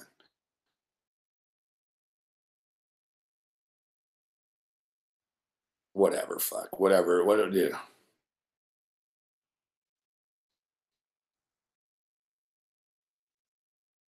The Cubs will probably win this game. He's probably right. Fuck. Yeah, suicide squeeze. Why not? Fuck. Like, honestly, they couldn't hit anything. And you think the Cubs were going to feel that? The Cubs never would have expected that. I would have bunted right down the first baseline. If you guys make a play, make a play. God bless you. But I bet you don't. I bet you don't. You know what I mean? If you're a good Major League Baseball player, you should be able to line up like you're batting. And once the pitch is coming, you turn into the bunt and you put it right down the first baseline. You give the signal to Pence what's going on. You take a gamble and win the game. I said at the time, I said, go for the squeeze here. Fuck. Make them field it. That's what I'm talking about. Make people make plays in baseball now. They can't do it. I guarantee you, if this Chicago Cub player bunted right now, the pitcher would be fucked. If he bunted like towards the pitcher right now, he'd get on, but whatever. You'll see. He's going to swing for the fence. Have your bias up. Yeah, money's got no loyalty. I know.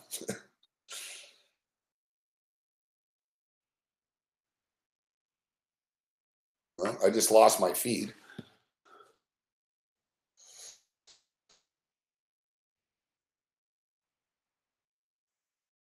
There it is.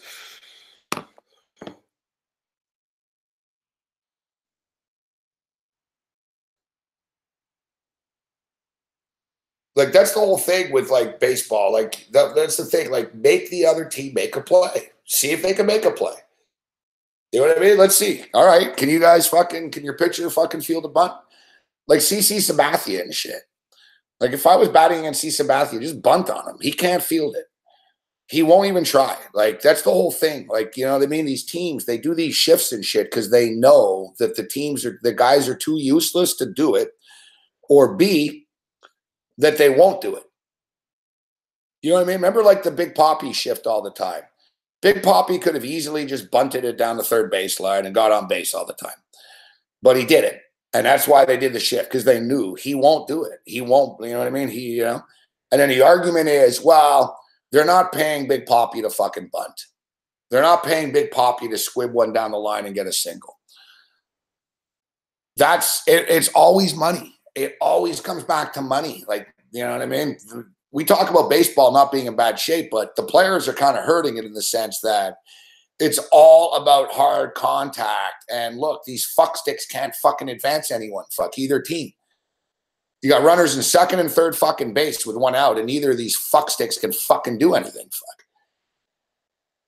Everyone's swinging for the fences. Fuck. I got to hit the 2-run home run here. It's like, buddy, you know, if you just fucking popped it to left field, you win the game, right? But no. Let's swing for the fences. I'm surprised Bruce Bochy puts up with this shit.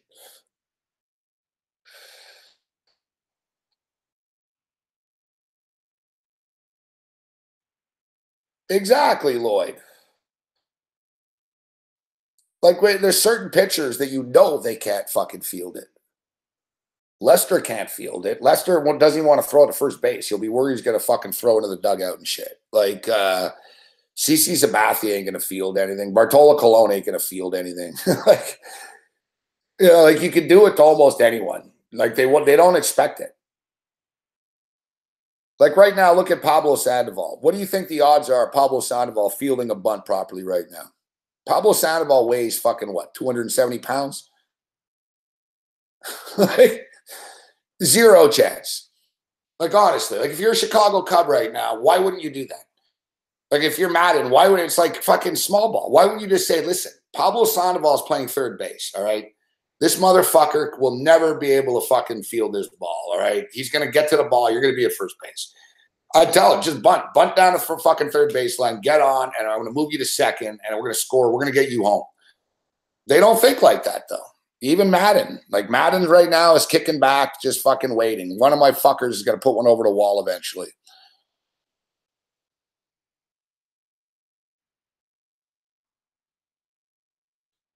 I'm not hedging, Larry. We're in the 11th inning here. It's 1-1.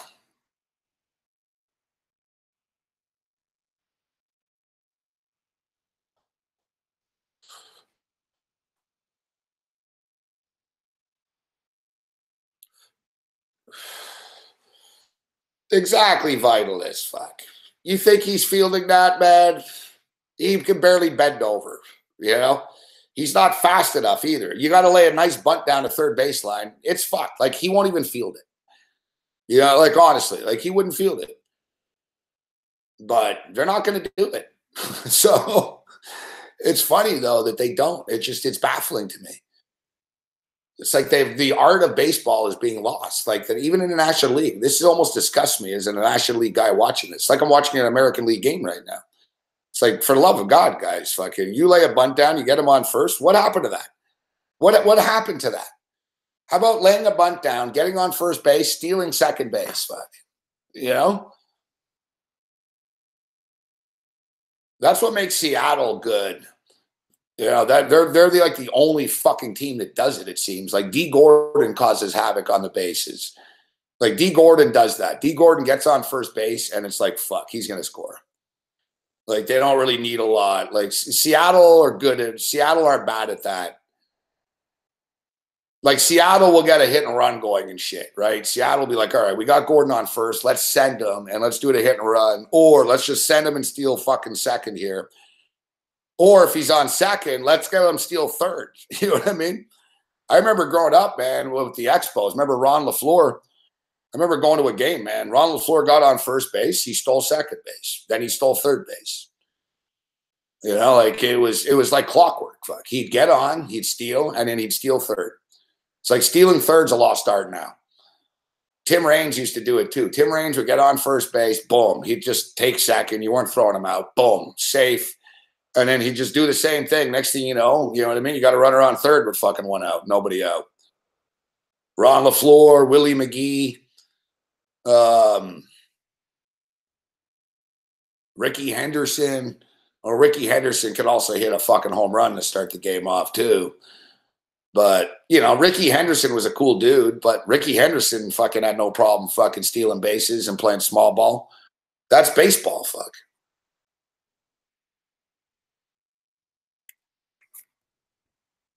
You know, that's supposed to be what baseball's about, but Vince Coleman. Yeah, I told the story. Yeah, you know, analytics, Billy Bean, you're right. Small ball or Billy Ball.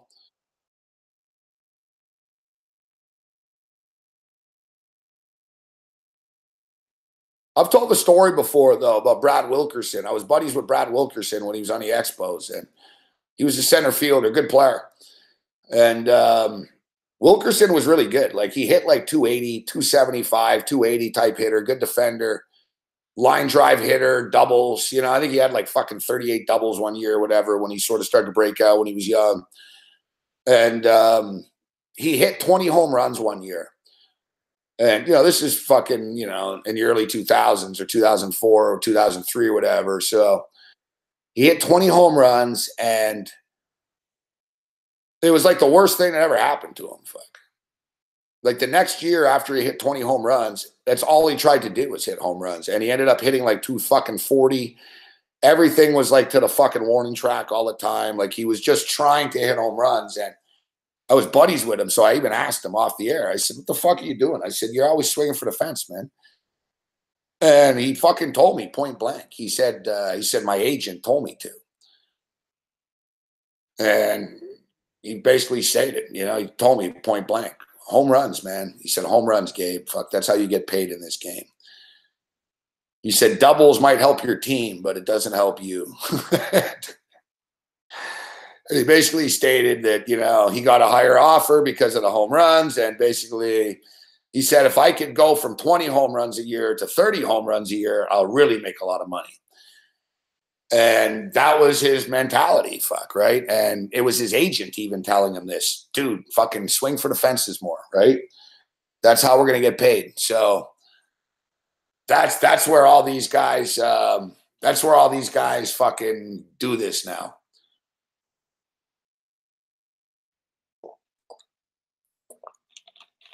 But it's crazy because if you look at everyone's batting average, it's terrible.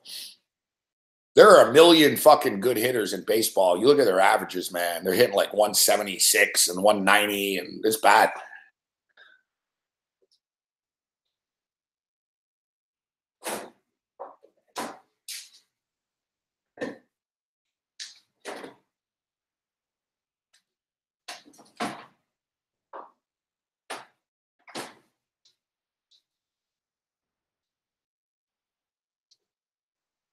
All right. San Francisco's got to run around first base. I don't know who slept with his bat. I know that Brad Fulmer swung a bat in the Expos clubhouse and fucking smoked a coach in the face with it. The guy was all roided up, and he used to swing his bat in the clubhouse. Fuck. Like, he used to, like, practice swinging his bat in the clubhouse, and, they told him, like, all the time. Fuck. Felipe Alou told him, like, fucking 5 times. You're going to fucking hit someone. Don't do that. Fucking just go to the cage. Stop swinging. Like, Fulmer was always had a bat in his hand in the clubhouse and shit. And lo and behold, one day, fucking Brad Fulmer's fucking around with a baseball bat in the clubhouse, and he fucking smoked a coach in the face with it. Like, they were pissed. They actually got rid of him right after that. They traded him to the Blue Jays. They literally traded him after. They were like, you know what? We fucking told you, man, to stop swinging a bat in the clubhouse. You didn't listen to me. You're gone. Fuck. They traded him.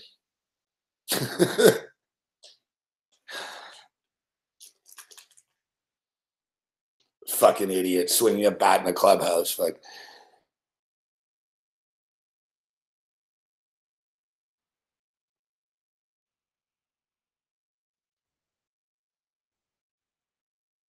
All right, so before we get out of here, guys, Shaquan the Don Johnson. I do research enough to know that we don't have time to waste with fuck faces such as yourself. Oh, there's a base hit, baby.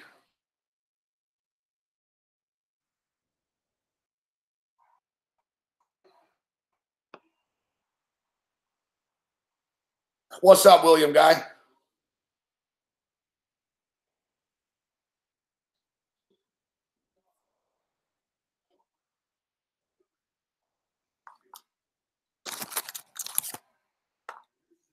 We're trying to get this San Francisco Giant game home right now. That's what we're trying to do.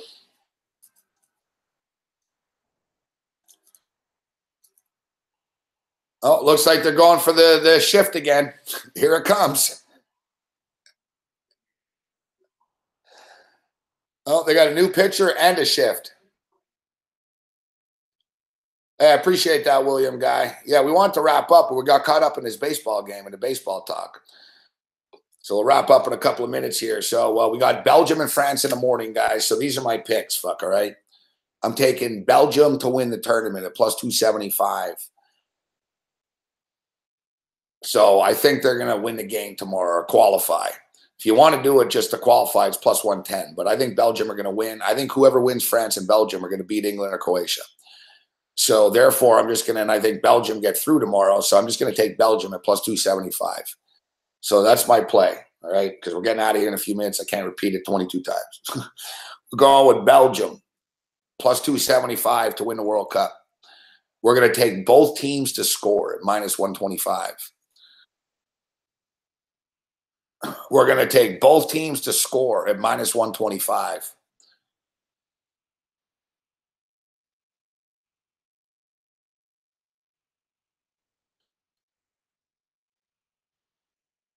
And there should be quite a few corners in this game. What is it, 9.5? Yeah, I'll go over the 9.5. It should get there. Both teams are pretty explosive offensively. It's the World Cup semifinal, so if the ball's bouncing around in their end of the field and shit's getting crazy, they're going to much prefer to fucking take a corner kick than give up a scoring chance. You know what I mean? And there's just too much speed and offensive firepower for me on the pitch that eventually there won't get to 10 corners here. It should get there. Probably it's going to be like 12 corners in the game. You know, I can live with the 9.5. If it was 10.5, I wouldn't do it, but 9.5 I can live with. Now, listen, it wouldn't shock me if the game was a draw after 90 minutes. I'm not opposed to you playing that.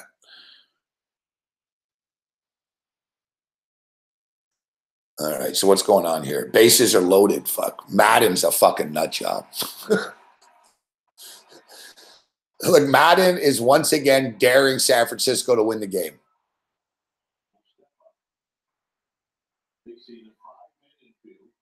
Five-man infield. Bases loaded. 2 first basemen on the field at once.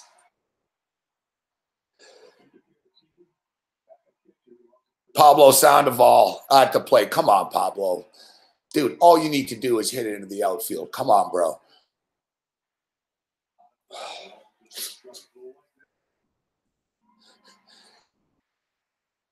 Can you imagine like an old manager watching from heaven or whatever thinking, what the fuck is this guy doing? The manager, like, what are you trying to throw the game? Like, this is like Black Sox scandal shit. Like, you'd be honest with me, like, are you trying to throw the game? Like, how do you not have any on the outfield? Oh.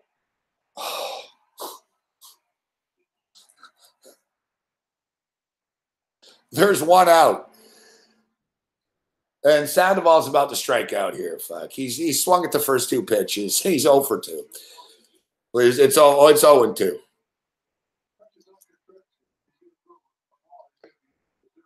Yeah, all he's got to do is hit in the outfield. There it is.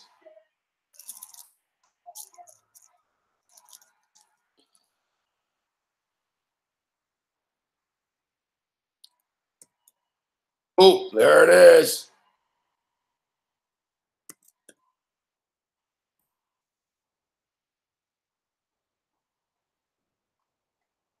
Hey, Shaquille Don Johnson, troll, fuckhead. Fuck. How's that for research? Suck it. Suck it.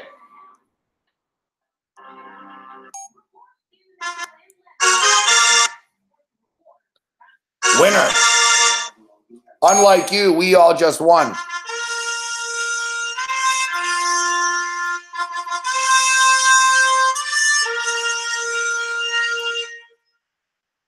You win.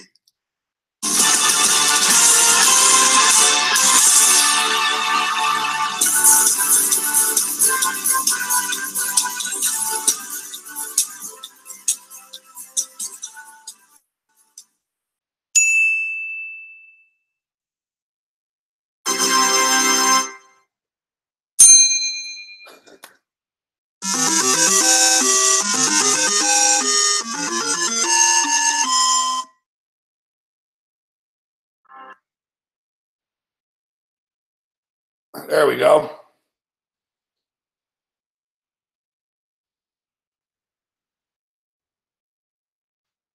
There we go.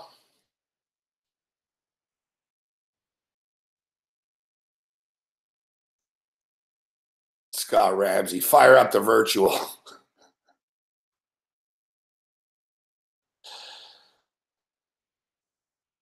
So we'll keep it in the reality world here tonight.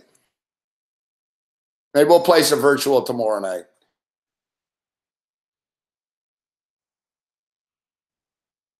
Maybe we'll play some virtual tomorrow night. We got the World Cup coming up in the morning. We got some real shit to hit. That's good. So we hit the Dodger Red Sox parlay, and we just hit the San Francisco Giants. That was nice. Told you to jump in on the Giants. So if you followed, nice. I should have put more on it. Fuck. Easy to say now, like that game. I'm never in doubt. Told you San Francisco was a lock. Never in doubt. Hey, at least Pablo Sandoval got the fucking job done. And you know what? Honestly, if you look at this,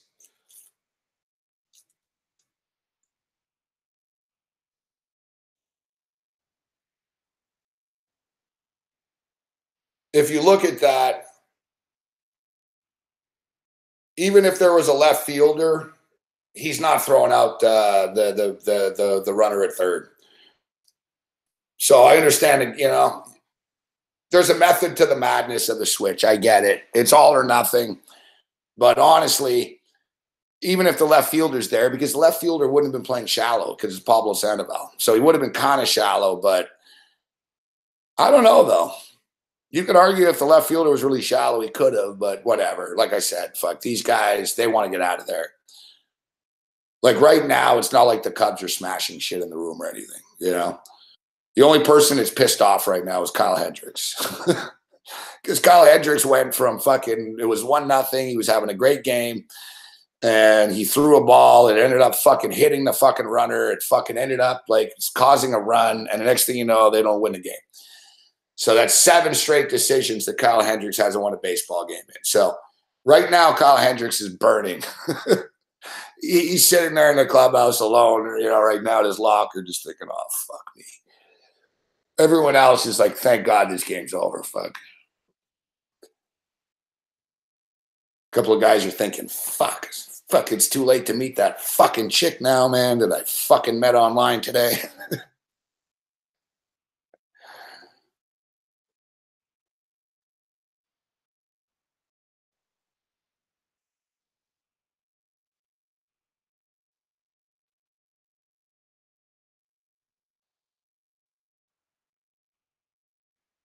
Yeah, thank you, T-Lo.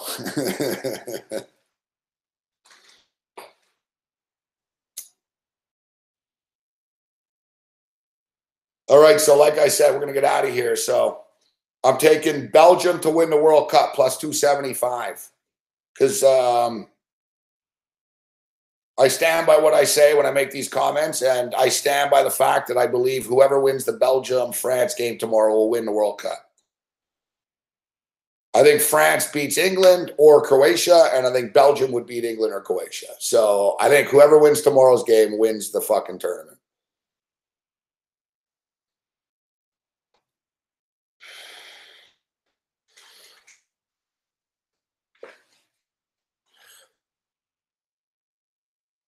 So I'm taking Belgium to, I think Belgium qualifies. So I'm going to take Belgium at plus 275 to win. Like I said, if I'm wrong, I'll just load up on France in the final. So I'm taking Belgium. I'm taking both teams to score at minus 125. And I'm going to go over. I'm going to go over 9.5 corner kicks. Three picks for you tomorrow there. And like I said, I'm not opposed to you playing the game to be a draw after 90 minutes. Wouldn't shock me. Although I think that the Croatia England game has a better chance of being a draw after 90 minutes. I think it will be. I don't see how it's not. You know what I mean? Like, honestly, I think Croatia and England's going to be 0-0 after 90 minutes. Fuck. I'll play the prop, but we'll talk about that tomorrow.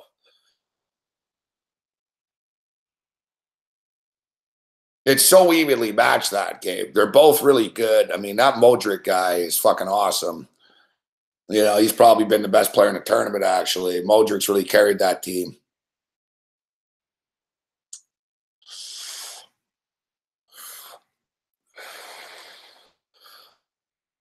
Modric, the midfielder guy with the fucking the string fucking headband. He's fucking good. Like,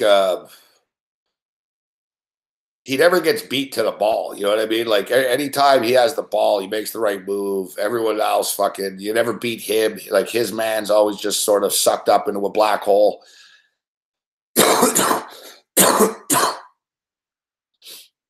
I'm kind of thinking, guys, to be honest, tomorrow.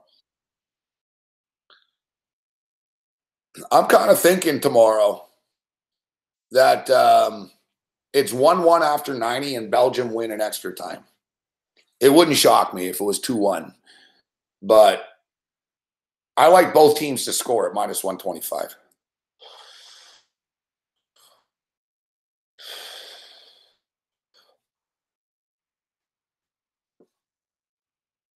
Like somebody was saying in the chat earlier, I see my Montreal Impact are on a little bit of a run right now. I'm glad to see. I'm glad to see. Montreal's now in the playoff picture. Good, fuck. I like to see the Montreal Impact emulate TFC success. Fuck. The Montreal Impact owners are fucking loaded. Fuck. They're just, you know, it hasn't really just come together for them. But the Impact can score. They're a dangerous team. I like MLS soccer. So once the World Cup wraps up, we'll focus more on the MLS.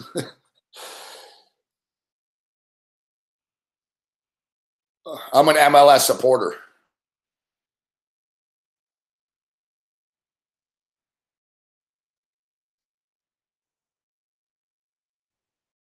MLS soccer's gotten a lot better too over the years. It really has.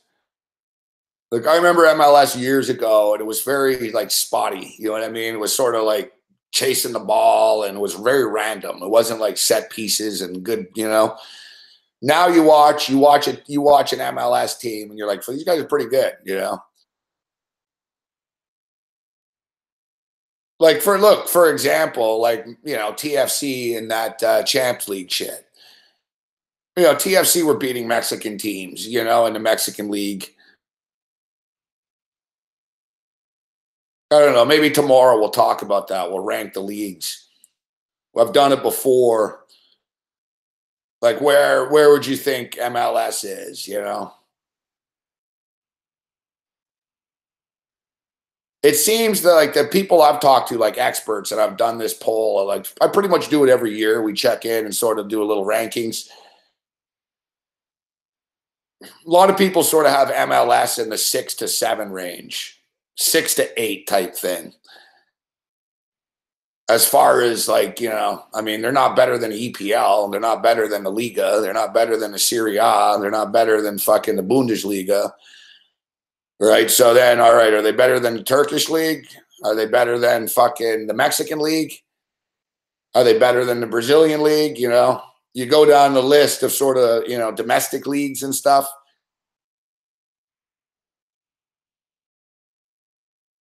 Like, is the MLS better than the Portuguese league? I know Benfica are good and FC Porto are good and Sporting Lisbon are good. But after that, you know, Setable aren't, there's some teams that aren't very good in Portugal, right?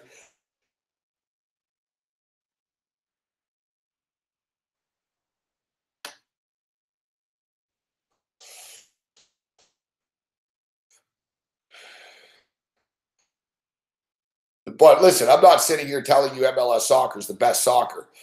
But what I am saying is it's entertaining at least. There's usually quite a few goals in MLS games this year. There's been a lot of goals.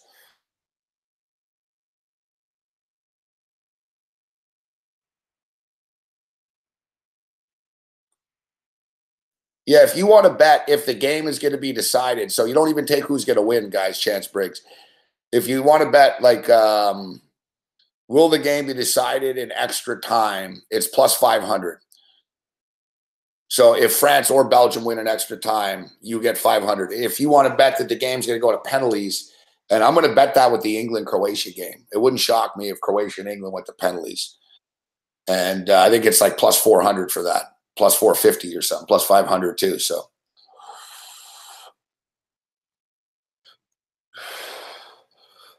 Yeah, you know what I would look at? And you know what, guys? I've left this on the table. We'll wrap it up with this, but I've left it on the table from a gambling perspective, Lloyd. And I made big money last year doing this. All right? The Montreal Impact games, both teams to score, happens fucking all the time, man. The Impact can't stop you, and they score too. And generally, like, we'll go over some stats tomorrow. Let's look at the MLS scores, and I'm telling you, I'm almost guaranteeing you that there are very few teams get shut out in the MLS. So, like both teams, I remember it was a guy in Montreal that tuned me into this. He said, Morency, fucking, you know, the last 7 Impact games, both teams have scored. And he goes, I've cashed it every time. Check it out. So I started to look, and I was like, you know what? Fucking the Houston games, too. I started to look at MLS teams. I was like, fucking Houston, 12 out of 13. But, like, you know, another one, Orlando. But that was when that Larkin kid from Canada was on them, last year. Orlando is a team, man. Orlando like didn't have both teams to score. Like there was not like a clean sheet in like 15 out of 16 games. It was nuts, fuck.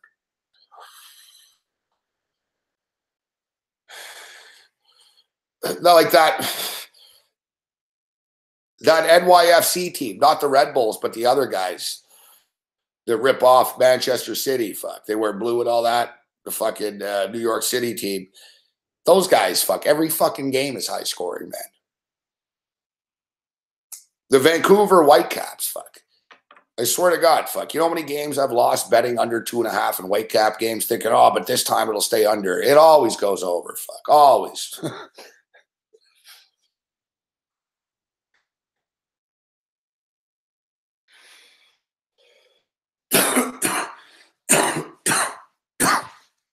All right, so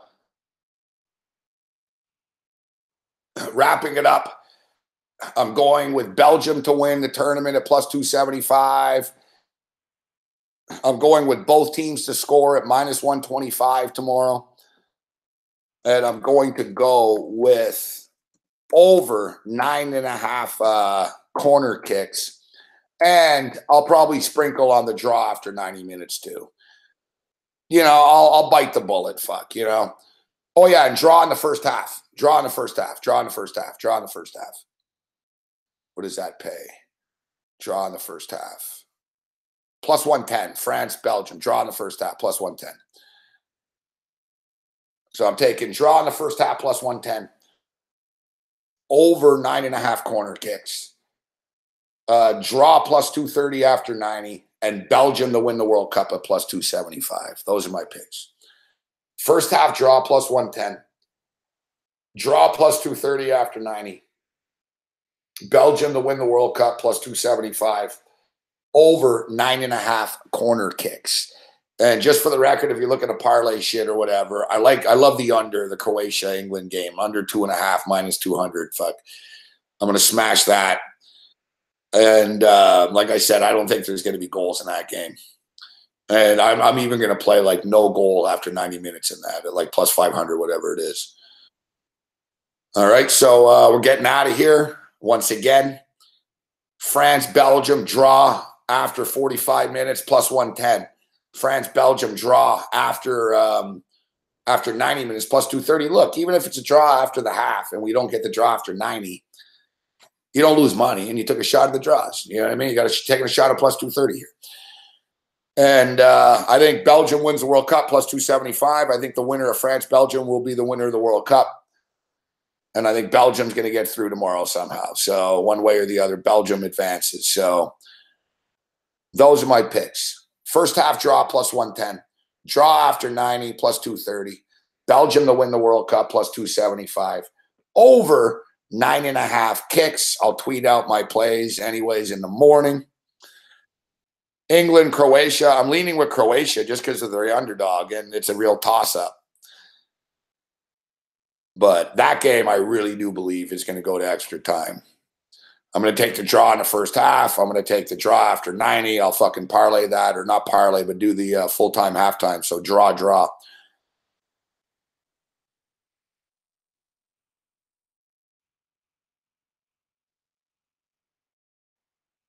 Like here it is, draw and under 2.5 plus 240. Draw and under 2.5 plus 240 in that Croatia game. I like that bet.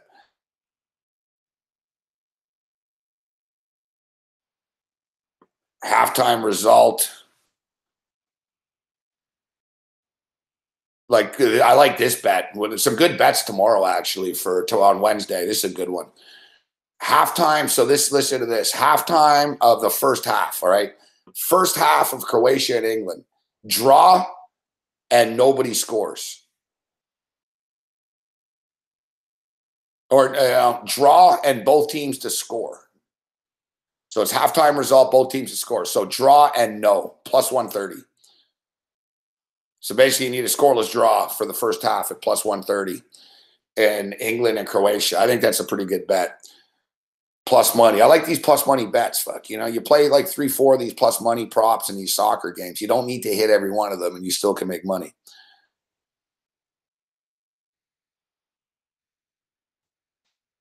Nah, Croatia will be recharged now, guys. They're both tired, but Croatia's got enough time off. They'll be all right. But we appreciate everybody tuning in here this evening. Thanks for the kind words. Watch all the SBR videos throughout the day tomorrow. Kenny Fong and the Sports Rage Band take us out.